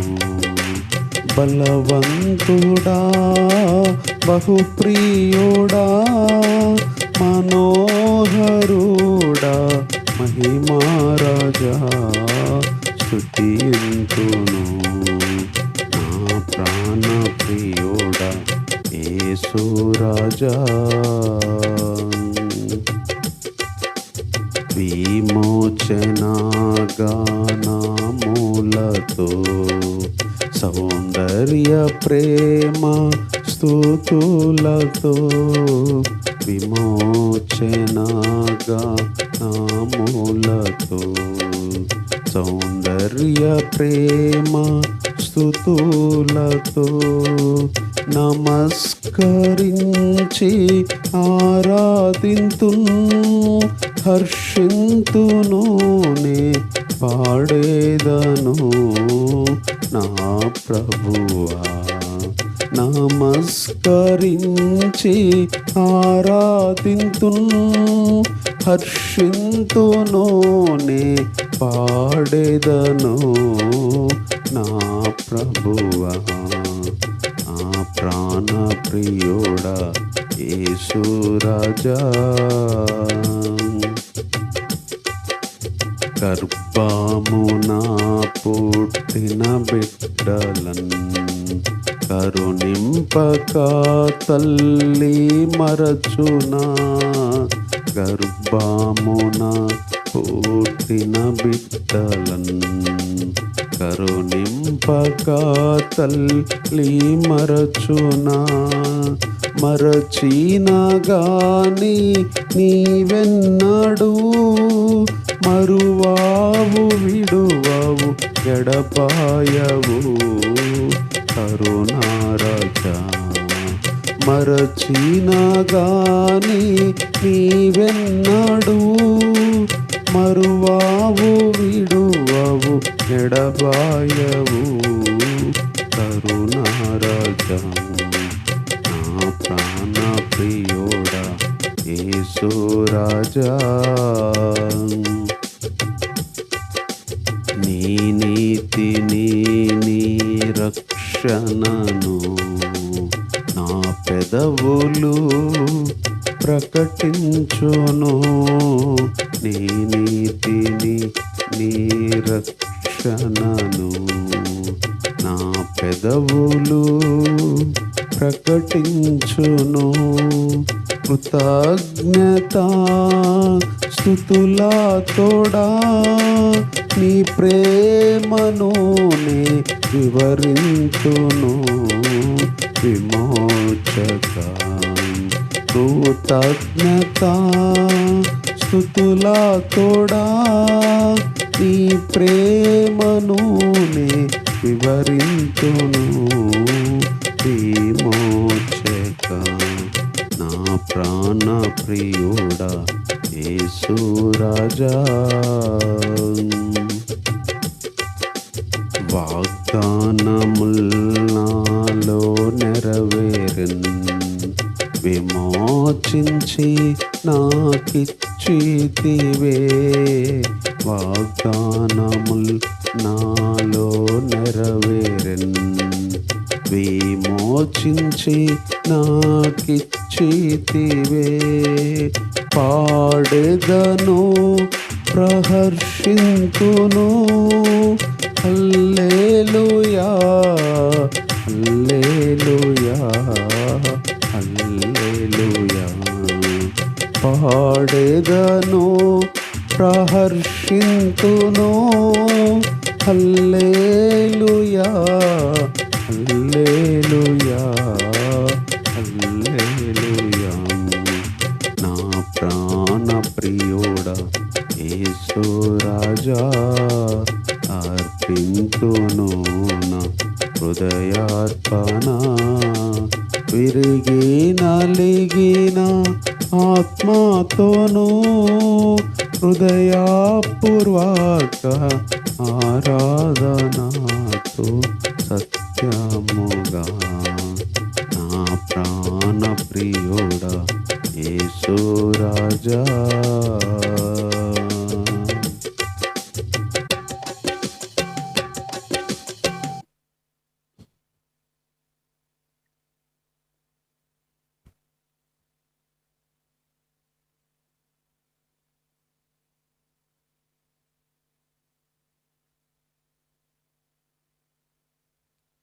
చిన్న వాక్యం చదువుకుందాం. ద్వితీయోపదేశకాండము మొదటి అధ్యాయము 6వ వచనం కాని చదువుకుందాం. మన దేవుడైన యెహోవా హోరేబులో మనకు ఇలాగు సెలవిచ్చెను. ఈ పర్వతమునొద్ద మీరు నివసించిన కాలము చాలును. మీరు తిరిగి ప్రయాణమై అమోరీల మన్యమునకు, అరాబాలోను మన్యములోను, లోయలోను, దక్షిణ దిక్కున్న సముద్ర తీరములోనున్న స్థలములన్నిటికిని, కనాను దేశమునకి, లెబానోనికి, మహానది అయిన యూఫ్రటీసు వరకు వెళ్ళుడి. ఇదిగో ఆ దేశం మీకు అప్పగించి తిని, మీరు వెళ్ళి యెహోవా మీ పితరులైన అబ్రహాము, ఇస్సాకు, యాకోబులకి వారి తరువాత వారి సంతానముకి ఇచ్చేదనని నేను ప్రమాణం చేసిన దేశముని స్వాధీనము చేసుకున్నాడు. ఈ ద్వితీయోపదేశకాండాన్ని మోషే గారు చనిపోయే ముందు మరి ఇశ్రాయేలు ప్రజలకి చెప్తూ వచ్చాడు. ద్వితీయ అంటే రెండోసారి, రెండు అని. ద్వితీయ ఉపదేశము అంటే రెండోసారి మళ్ళీ వాళ్ళకి దేవుడు చెప్పిన అన్నీ కూడా చెప్పుకుంటూ వచ్చాడు. దేవుడు ఎలాంటి వాడంటే ఒకసారి చెప్తేనే కాదు, కొన్నిసార్లు 2 సార్లు 3 సార్లు కూడా మనకు చెప్పిందే చెప్పడానికి దేవుడు అవకాశం ఇచ్చాడు.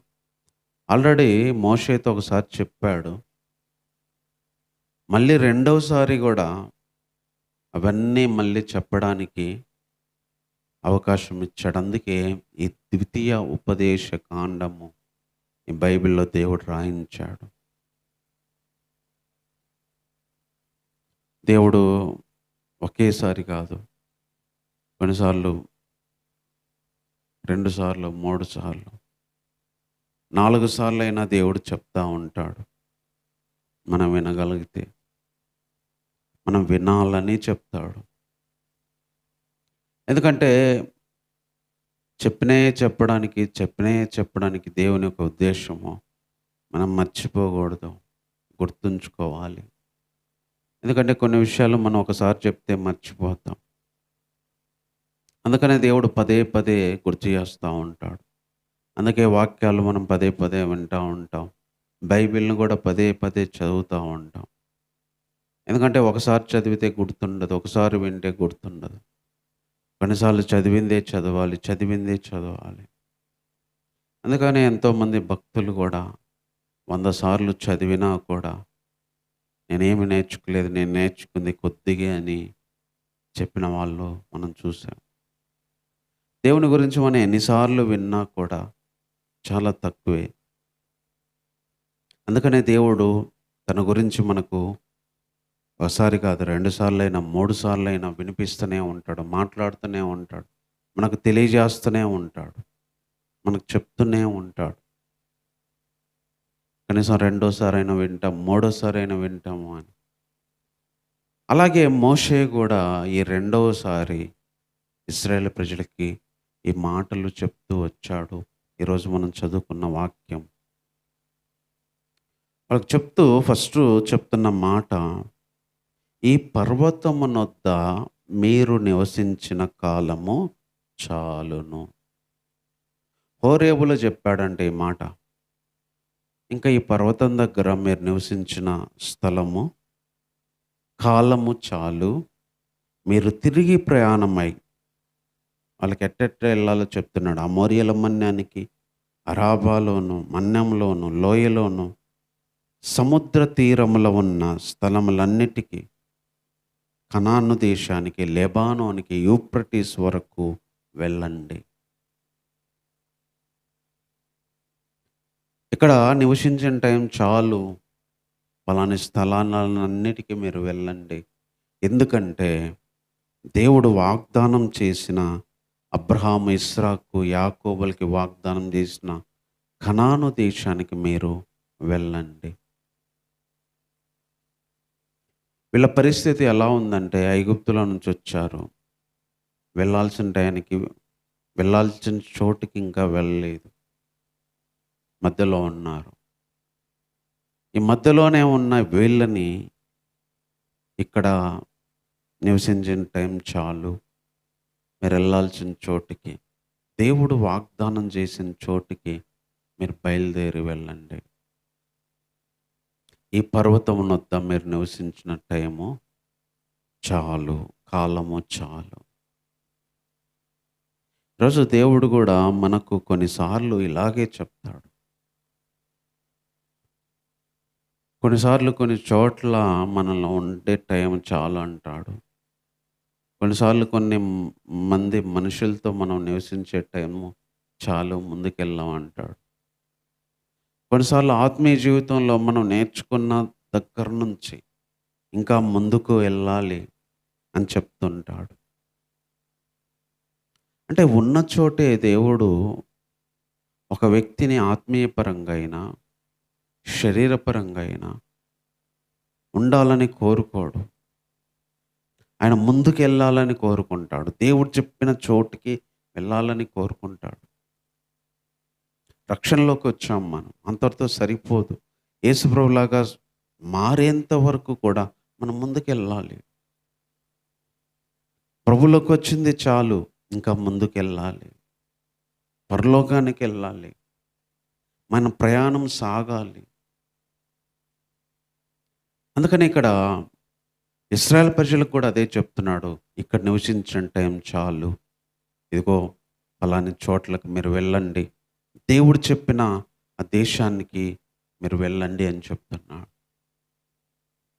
ఈరోజు మనం ఏ స్థితిలో ఉన్నామో, ఇంకెక్కడో ఉన్నామో, ఆలోచనలు ఎక్కడున్నామో, మనం పనుల దగ్గర ఎక్కడున్నామో, ఇంకా మన యొక్క విషయాలు ఎక్కడ ఉన్నామో అక్కడి నుంచి ముందుకెళ్ళాలి. అక్కడ ఉన్నది చాలు, ఇంకా దాటి వెళ్ళాలి. దేవునిలో ఎదగడంలో ఇంకా దాటి వెళ్ళాలి. ప్రార్థనలో ఇంకా ముందుకెళ్ళాలి. ఆత్మీయ జీవితంలో ఇంకా ముందుకెళ్ళాలి.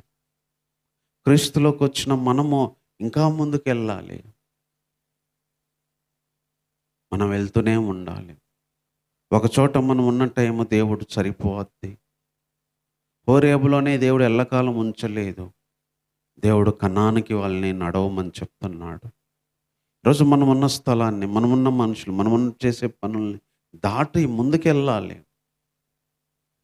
దేవుడు అడుగడుగున నడిపించేవాడు. ఒక చోట సెటిల్ చేసే వ్యక్తి కాదు. ఆయన ప్రతి క్షణము, ప్రతి దినము మాట్లాడుతూ ముందుకు తీసుకెళ్ళేవాడు. అందుకనే దేవుని మాటలు మనం వింటా ఉంటే ఎప్పుడు ఎలా చేయాలి, ఎక్కడి నుంచి ఎక్కడికి వెళ్ళాలి, దేని నుంచి దేని దగ్గరికి వెళ్ళాలి, ఎవరి నుంచి ఎలా ముందుకెళ్ళాలి అని మనం పనుల విషయంలోనైనా, మనుషుల విషయంలోనైనా, సేవ విషయంలోనైనా, ఆత్మీయ విషయంలోనైనా ముందుకెళ్ళడాలనేదే దేవుని ఆలోచన. అక్కడ ఉన్న టైం చాలు, ముందుకెళ్ళండి అని చెప్తాడు. అది మనం విని ముందుకెళ్ళాలి. దేవుని ఆశ మనం ఎప్పుడు ముందుకెళ్ళాలనే. దేవుడు మనల్ని కోరుకుండేది ముందుకెళ్ళాలనే. అందుకే ఇశ్రాయేలు ప్రజలకు చెప్తున్నాడు, ఈ పర్వతం దగ్గర మీరు నివసించిన టైం చాలు. మీరు దేవుడు చెప్పిన కనాను దేశానికి, మీ పితరులకి ఇస్తానన్న దేశానికి ప్రయాణమై వెళ్ళండి. ఇక్కడ ఏ ఊర్లు వెళ్ళాలో చెప్తున్నాడు. కొన్నిసార్లు మనం ఏమేమి చేయాలో డీటెయిల్గా చెప్తాడు దేవుడు. ఎవరితో ఉండాలి, ఏం చేయాలి, ఎలా ముందుకెళ్ళాలి, లేకపోతే దేవుని మాటలు మనం ఎలా వెళ్ళాలి, ఎవరి వినాలి, ఎక్కడికి వెళ్ళాలి అనేది ప్రతిదీ చెప్తా ఉంటాడు దేవుడు. ఆ విధంగా మనల్ని ముందుకు నడిపిస్తాడు. తర్వాత ఇంకొక మాట ఇక్కడ చెప్తున్నాడు 19వ వచనం. మనం హోరేబు నుండి సాగి మన దేవుడైన యెహోవా మనకు ఆజ్ఞాపించినట్లు మీరు చూచిన ఆ ఘోరమైన మహా అరణ్యములో నుండి వచ్చి అమోరీయుల మన్యపు మార్గమున కాదేషు బర్నేయకు చేరితిమి. మీరు చూచిన ఘోరమైన మహారణ్యంలో నుండి వచ్చి అమోరీయుల మన్యపు మార్గమున కాదేషు బర్నేయకి చేరితిమి. కొన్నిసార్లు మనం దాటే ఈ ప్రయాణములో మహాఘోరమైన అరణ్యాల్ని చూడాల్సి వచ్చింది. ఇక్కడ ఇశ్రాయేల్ ప్రజలు సాగిన తర్వాత, ముందుకెళ్ళిన తర్వాత వాళ్ళకు మోషే చెప్తున్నాడు, మీరు చూచిన ఆ ఘోరమైన మహారణ్యంలో నుండి వచ్చి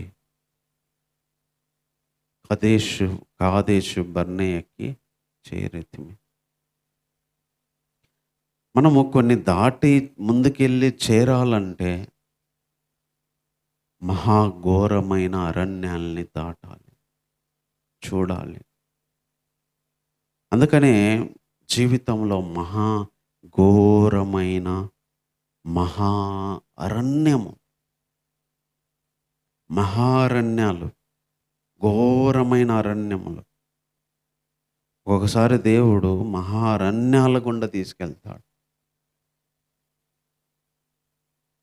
దారి కూడా కనిపించనంత కంప చెట్లతో నిండిన అడవి మార్గాల గుండా తీసుకెళ్తాడు.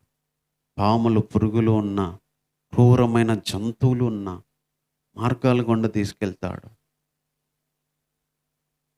జీవితంలో మనం అలాంటివి చూడాల్సి వచ్చింది. మహా అరణ్యాల్ని మనం దాటాల్సి వచ్చింది. మహా అరణ్యాల్ని, ఘోరమైన అరణ్యాల్ని మన జీవితంలో చూడాల్సి వచ్చింది. దేవునిలో మనం ప్రయాణం సాగుతున్నప్పుడు, దేవునిలో మనకు ముందుకు వెళ్తున్నప్పుడు మహాఘోరమైన అరణ్యాల్ని, కఠినమైన అరణ్యాల్ని, కష్టమైన అరణ్యాల్ని, బాధకరమైన అరణ్యాల్ని, అలమటించే అరణ్యాల్ని, ఏడ్చే అరణ్యాల్ని దాటాలి, చూడగలగాలి.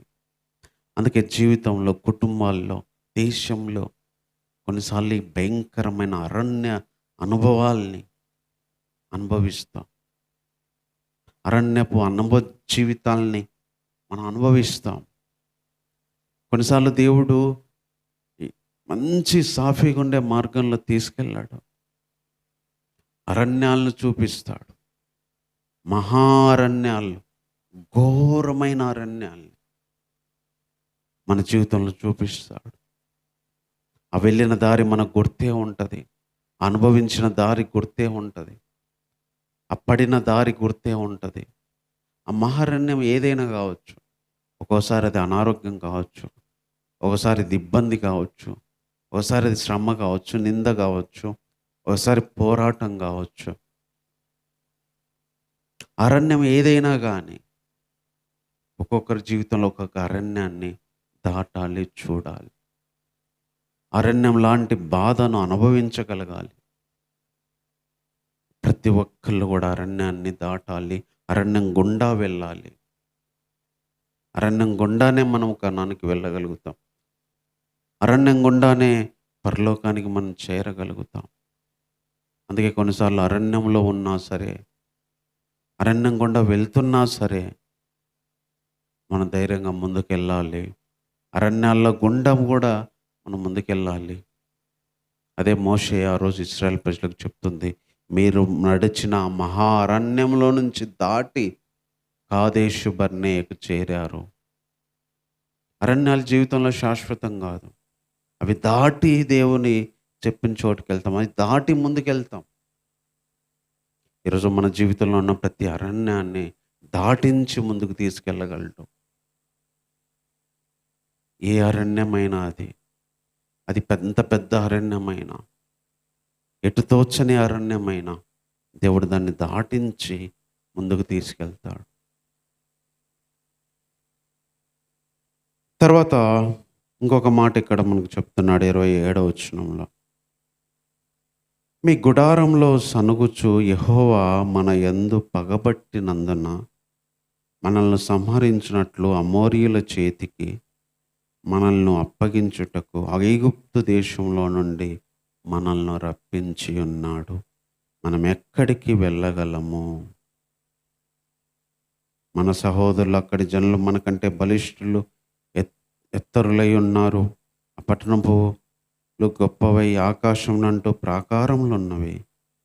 అక్కడ అనాకీయులను చూచితిమని చెప్పి మా హృదయములను కరుగజేసితిరి అని మీరు చెప్పితిరి.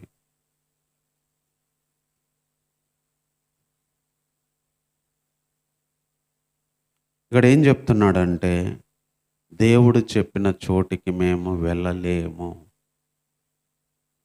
దేవుడు మా విషయంలో పగబట్టాడు.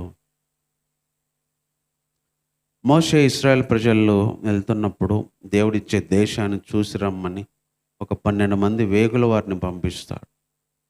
వాళ్ళు చూసి వచ్చి, మనం వెళ్ళలేము, ఆ పట్టణము చాలా ప్రాకారం కలిగినవి, అక్కడ జనులు చాలా ఉన్నతమైన వాళ్ళు, అసలు వాళ్ళతో మనం పోట్లాడలేము, అవి వెళ్ళి స్వాధీనపరచుకోలేము, అసలు మనం వెళ్ళలేము అని చెప్పి జనుల మనస్సుల్ని కరగజేశారంట.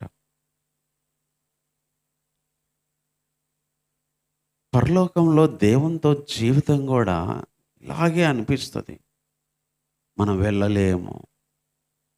వీళ్ళు ఇంకా ఏమన్నారంటే, దేవుడు పగబట్టి మమ్మల్ని ఈ ఈ స్థలానికి తీసుకొని వచ్చాడు అని చెప్తున్నాడు. దేవుడు పగబట్టి మా మీద ఇక్కడ చంపడానికి తీసుకొచ్చాడు. మనం ఎట్లా వెళ్తాము? నిజంగా ఇశ్రాయేల్ ప్రజల్లో నేర్పిస్తున్న అనేక మాటలు, పాఠాలు ఈరోజు మన జీవితాల్లో కూడా ఉపయోగపడతాయి. కొన్నిసార్లు మనకు కూడా అనిపిస్తుంది వెళ్ళలేము, జీవితంలో ముందుకు వెళ్ళలేము అనిపిస్తుంది, దేవునిలో వెళ్ళలేమనిపిస్తుంది, భక్తిలో వెళ్ళలేమనిపిస్తుంది. ఎందుకంటే దేవునిలోకి వచ్చినప్పుడు మొదట బాగానే ఉంటుంది, కానీ తర్వాత చాలా శ్రమలు, కష్టాలు, కన్నీళ్ళు, అవరోధాలు, ఆటంకాలు.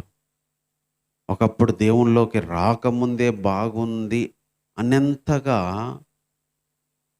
ఆ పరిస్థితులు మన జీవితంలోకి వస్తాయి. దేవునిలోకి అసలు ఎందుకు తెచ్చాడు మనల్ని? ఈ శ్రమలు పడ్డానిక, ఈ బాధలు పడ్డానిక అని అనిపిస్తుంది. ఇశ్రాయేల్ ప్రజలకు అదే అనిపించింది.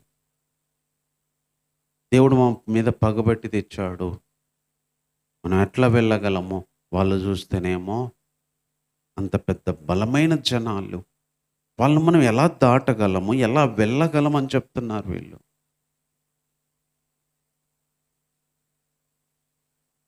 కొన్నిసార్లు మనకు అనిపిస్తుంది, మనం ఎలా వెళ్ళగలం, మనం ఎలా చేయగలము, ఎలా జీవించగలము. వెళ్ళలేని పరిస్థితులు కొన్ని మన ముందుకు వచ్చి నిలబడతాయి. ఎలా వెళ్ళగలం, ఎలా చేయగలం,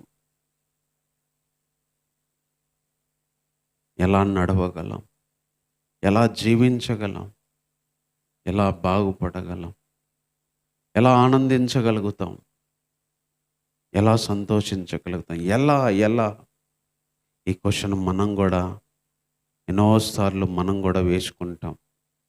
ఇశ్రాయేలు ప్రజలు కూడా ఎలా వెళ్ళగలము అనుకున్నారు.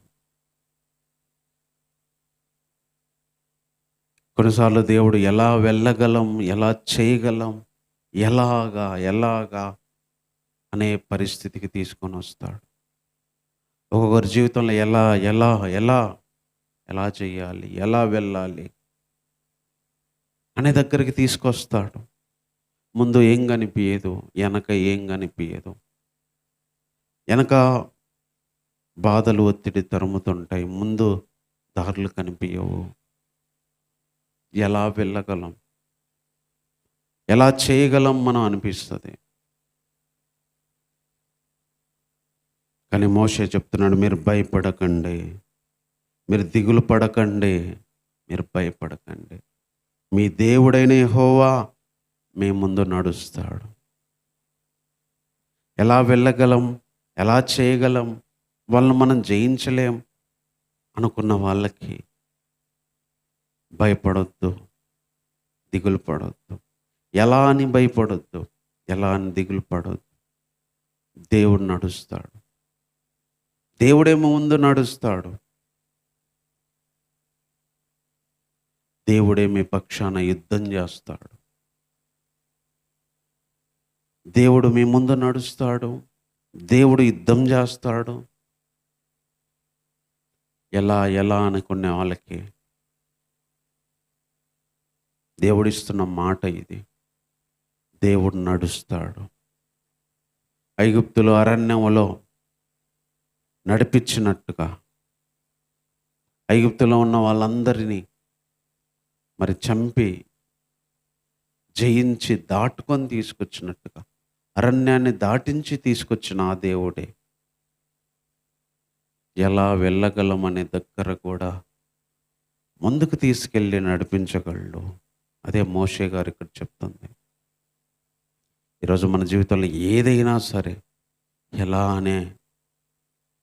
ఎలా వెళ్ళగలమనే దగ్గర ఆగి ఉంటే, ఇంతకుముందు నడిపించిన ఆయనే, ఇంతకుముందు సహాయం చేసిన ఆయనే, ఇంతకుముందుకు దారి చూపించిన ఆయనే, ఇంతకుముందు తోడై ఉన్న ఆయనే, ఇంతకుముందు మనల్ని కాపాడిన ఆయనే, ఇంతకుముందు సహాయం చేసిన ఆయనే, ఇంతకుముందు అవకాశాలు ఇచ్చిన ఆయనే, ఇంతకుముందు దారి చూపించిన ఆయనే ఈరోజు కూడా మన ముందు నడుస్తాడు, మనల్ని నడిపిస్తాడు. ఎలా చేయాలి, ఎలా వెళ్ళగలగమనే దగ్గర నుంచి దేవుడు మనల్ని ముందుకు తీసుకెళ్తాడు. అందుకే మీరు భయపడొద్దు, దిగులు పడొద్దు. భయపడొద్దు, దిగులు పడొద్దు. ఎలా అనే దగ్గర మనం చేసే మొట్టమొదటిది భయం వచ్చిద్ది, దిగులు వచ్చిద్ది. భయపడతాం, దిగులు పడతాం. ఎలా? కానీ భయపడొద్దు, దిగులు పడొద్దు. దేవుడే నడుస్తాడు, దేవుడే యుద్ధం చేస్తాడు. ఈరోజు మన జీవితాల్లోనూ కూడా దేవుడే దాటిస్తాడు. ఇంకా దేవుడి గురించి ఇక్కడ చెప్తున్నాడు, మీరు ఈ చోటికి చేరు వరకు మీరు వచ్చిన మార్గం అంతటిలో మీ దేవుడైన యెహోవా కుమారుణ్ణి ఎత్తుకొనున్నట్లు మిమ్మల్ని ఎత్తుకొని వచ్చిన సంగతి మీరు ఎరుగుదురు. మనుష్యుడు తన కుమారుణ్ణి ఎత్తుకొని వచ్చినట్టుగా దేవుడు మనల్ని, ఈ ఇశ్రాయేల్ ప్రజల్ని ఎత్తుకొని వచ్చాడని మీరు ఎరుగుదురు అంటున్నాడు. ఒక మనిషి నడవలేని తన కుమారుణ్ణి, తన పిల్లగాన్ని మరి ఎత్తుకొని నడిపించినట్టుగా, ఎత్తుకొని తీసుకొని వచ్చినట్టుగా దేవుడు కూడా ఎత్తుకొని నడిపించేవాడు. మన కాళ్ళకి ముళ్ళులు గుచ్చుకోకుండా, మన కాళ్ళకి నొప్పులు రాకుండా, కాళ్ళకి దెబ్బ తగలకుండా, కాళ్ళకి మరి అరణ్యంలో పాములు కరవకుండా ఎత్తుకొని నడిపించాడంట. ఎత్తుకొని, ఈరోజు ఎత్తుకొని నడిపించే దేవుడు. ఒక మనుష్యుడు తన పిల్లను ఎత్తుకొని నడిపించినట్టు ఆ ప్రయాణం అంతటిలో దేవుడు మిమ్మల్ని ఎత్తుకొని నడిపించారని మీరు ఎరుగుదురు అంటున్నాడు. రోజు ఒక తండ్రిలాగా, ఒక తల్లిలాగా ఒక మనుష్యుడు తన పిల్లల్ని ఎత్తుకొని అరణ్యాలు దాటించి, నీళ్లను దాటించి, నిప్పులను దాటించి, పిల్లలకి కాళ్ళు కాలుతాయని ఎత్తుకొని, ముళ్ళు గుచ్చుకుంటాయని ఎత్తుకొని తల్లి నడిపించినట్టుగా, తండ్రి నడిపించినట్టుగా ఈరోజు దేవుడు మనల్ని ఎత్తుకొని నడిపించేవాడు. ఎత్తుకొని మనం వెళ్ళాల్సిన దగ్గరికి తీసుకెళ్ళేవాడు. మోషే చెప్తున్నాడు, దేవుడు ఒక మనుష్యుడు ఎత్తుకొని నడిపించినట్టుగా మిమ్మల్ని దేవుడు ఎత్తుకొని నడిపించాడు. ఎత్తుకొని నడిపించే దేవుడు. దేవునికి తెలుసు దారిలో ఏం అడ్డొస్తాయో. నీళ్ళున్న దగ్గర ఆయన ఎత్తుకోగలడు, ముళ్ళున్న దగ్గర ఆయన ఎత్తుకుంటాడు, అగ్ని ఉన్న దగ్గర ఆయన ఎత్తుకుంటాడు. అలాగే మన జీవితంలో కూడా బాధలున్న దగ్గర ఆయన ఎత్తుకుంటాడు, శ్రమలు వచ్చిన దగ్గర ఎత్తుకుంటాడు, అనారోగ్యాలు వచ్చిన దగ్గర ఎత్తుకుంటాడు, ఇబ్బందులు వచ్చినప్పుడు ఎత్తుకుంటాడు, కన్నీళ్ళు వచ్చినప్పుడు ఎత్తుకుంటాడు. ఎత్తుకొని నడిపించేవాడు ఆయన. అవి మనకు తగలకుండా అవి మనల్ని ఇబ్బంది పెట్టకుండా, హాని చేయకుండా ఎత్తుకొని నడిపించే దేవుడంట. నిజంగా ఈ మాట ఎంత గొప్పగా దేవుణ్ణి మనకు దగ్గరకు చేస్తుందో, దేవుని ప్రేమని మనకెంతగా గుర్తు చేస్తుందో. ఎత్తుకొని నడిపించే దేవుడు. మనుష్యుడు ఎత్తుకొని నడిపించినట్టు ఎత్తుకొని నడిపించే దేవుడు ఈరోజు మనకున్నాడు. ఏమి తగలకుండా, ఏమి హాని చేయకుండా ఎత్తుకొని నడిపించే దేవుడు ఈరోజు మనకున్నాడు. తర్వాత ఇంకా చెప్తున్నాడు, అయితే మీకు త్రోవ చూపించి మీ గుడారములకు మీరు చేరవలసిన స్థలాన్ని మీకు సిద్ధపరిచినట్లు రాత్రి అగ్నిలో పగలు మేఘములో మీకు ముందర నడిచిన మీ దేవుడైన యెహోవా యందు మీరు విశ్వాసం ఉంచలేదు. దేవుడంట రాత్రి అగ్నిలో పగలు మేఘంలో 24 గంటలు వాళ్ళ ముందర నడిచి, వాళ్ళు ఎక్కడ దిగాల, ఎక్కడ గుడారాలు వేసుకోవాలో 40 సంవత్సరాలు కూడా నడిపిస్తూ వచ్చాడంట. రాత్రిలో ఉన్నాడు, పగల్లో ఉన్నాడు. త్రోవ చూపించాడు రాత్రిలో, చీకటిలో అగ్నిలాగా ఉండి ఆ వెలుగుతో వారందరికీ త్రోవ చూపించుకున్నాడు. పగలు ఎండ దెబ్బ తగలకుండా మేఘాల్లో ఉండి వాళ్ళకు త్రోవ చూపించుకుంటూ వచ్చాడంట. రోజు రాత్రిలో ఉండేవాడు, పగలు ఉండేవాడు. రోజు రాత్రి లాంటి చీకటి వచ్చినా ఉండేవాడు, పగల్లాంటి వెలుగుతో ఉండేవాడు. మన జీవితంలో రాత్రి లాంటి దుఃఖంలో ఆయన ఉంటాడు, పగలు లాంటి ఆనందంలో ఆయన ఉంటాడు. ఆయన పగలు నడిపిస్తాడు, రాత్రి నడిపిస్తాడు. పగలు దేవుడు, రాత్రి దేవుడు. సంతోషంలో దేవుడు, దుఃఖంలో దేవుడు. అభివృద్ధిలో దేవుడు, నష్టంలో దేవుడు. ఆనందంలో దేవుడు, అనారోగ్యంలో దేవుడు. రాత్రి పగలు, రాత్రేమో అగ్నిలాగా ఉన్నాడు, పగలేమో మేఘంలాగా ఉన్నాడు. దారి చూపించడానికి, నడిపించడానికి. ఈరోజు మన జీవితం రాత్రిలాగా ఉండొచ్చు, చీకటిగా దేవుడు ఉంటాడు. లేదా పగల్లాగా ఉండొచ్చు, వెలుగులాగా దేవుడు ఉంటాడు. ఆయన ప్రతి క్షణం నడిపించేవాడు. మనం ఎలా ఉన్నామనేది కాదు, ఆయన ఎప్పుడు ఉండేవాడు. పగలైనా రాత్రి అయినా. టైం మారొచ్చు, కానీ దేవుడు మారడు. వాతావరణం మారిద్ది, దేవుడు మారడు. అలాగే మన జీవితంలో మన మనసు ఒకరోజు ఒకలాగా ఉంటుంది, ఇంకో రోజు ఇంకోలాగా ఉంటుంది. మన జీవితం ఒక సంవత్సరం ఒకలాగా ఉంటుంది, ఇంకో సంవత్సరం ఇంకోలాగా ఉంటుంది. కాలాలు మారొచ్చు, టైం మారొచ్చు,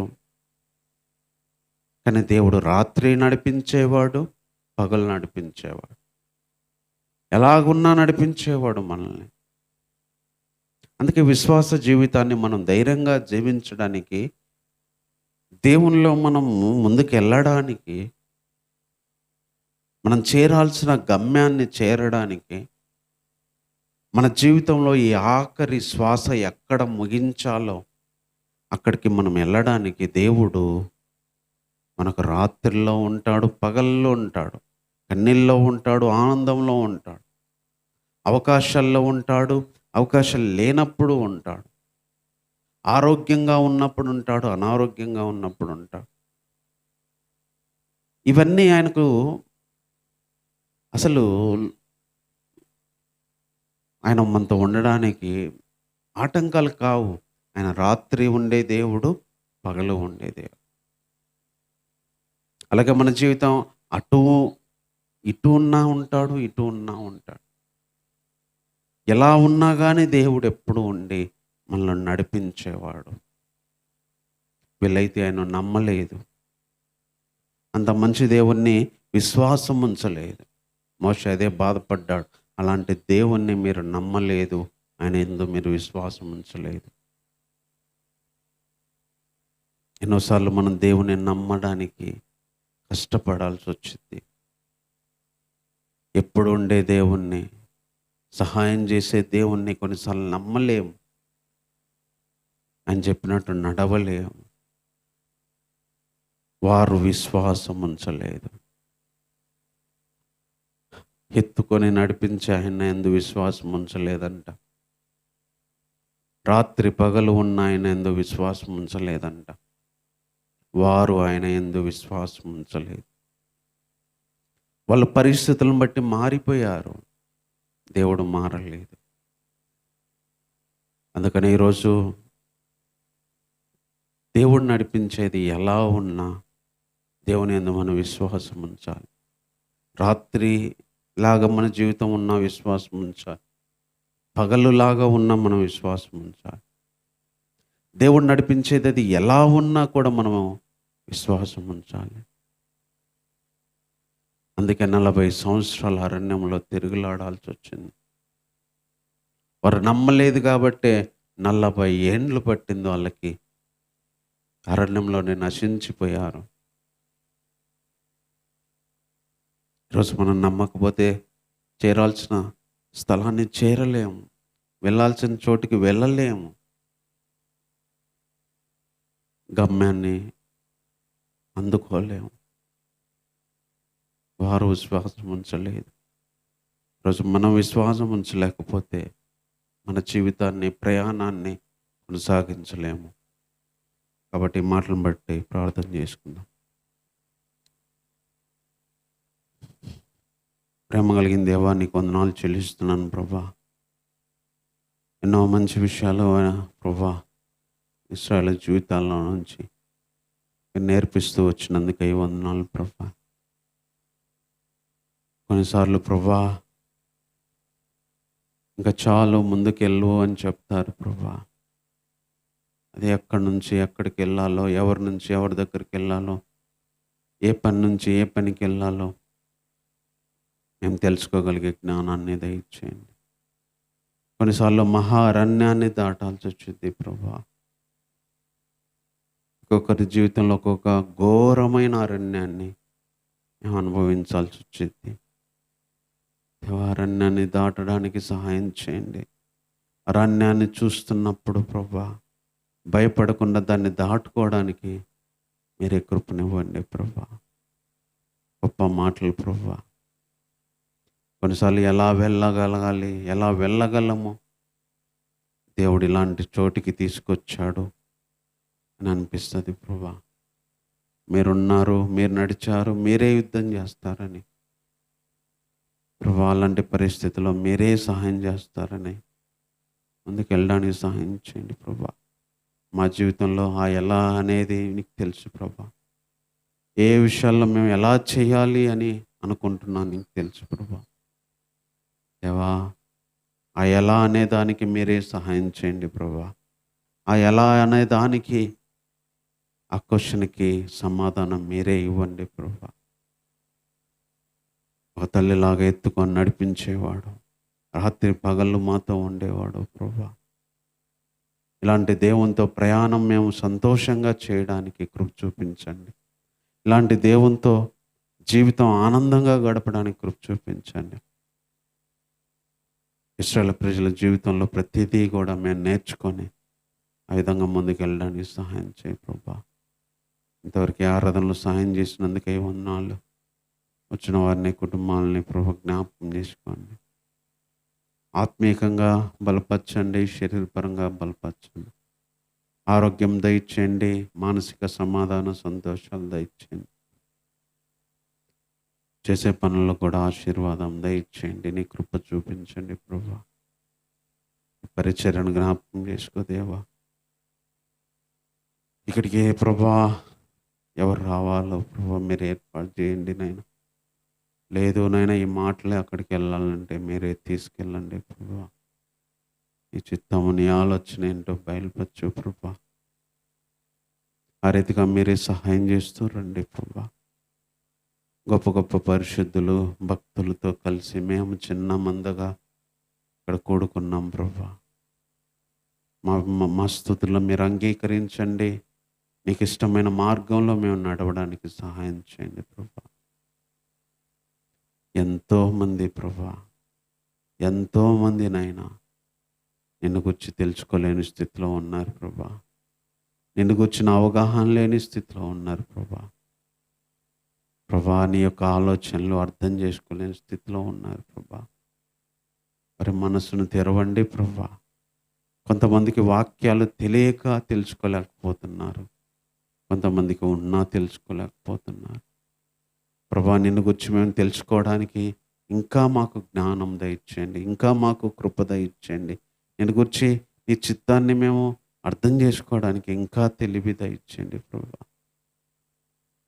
ఆ రీతిగా నీ ఇష్టాలు ఏంటో, నీ చిత్తం ఏంటో తెలుసుకొని నీ చిత్తం చేసి నిన్ను సంతోషపరిచేవారిగా మమ్మల్ని చేయండి ప్రభా. ఇబ్బందుల్లో ఉన్న వారిని జ్ఞాపకం చేసుకోండి అయ్యా. కన్నీళ్లతో ఉన్న వారిని జ్ఞాపకం చేసుకోండి. అనారోగ్యంగా ఉన్న వారిని జ్ఞాపకం చేసుకోండి. చదివే బిడ్డలను జ్ఞాపకం చేసుకోండి. అప్పులతో ఉన్న బిడ్డలను జ్ఞాపకం చేసుకోండి.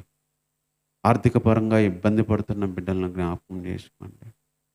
ఇంకా శరీరపరంగా ఏ అవసరాలతో ఉన్నారో ప్రభా, పనులు లేక బాధపడుతున్న వారిని జ్ఞాపకం చేసుకోండి.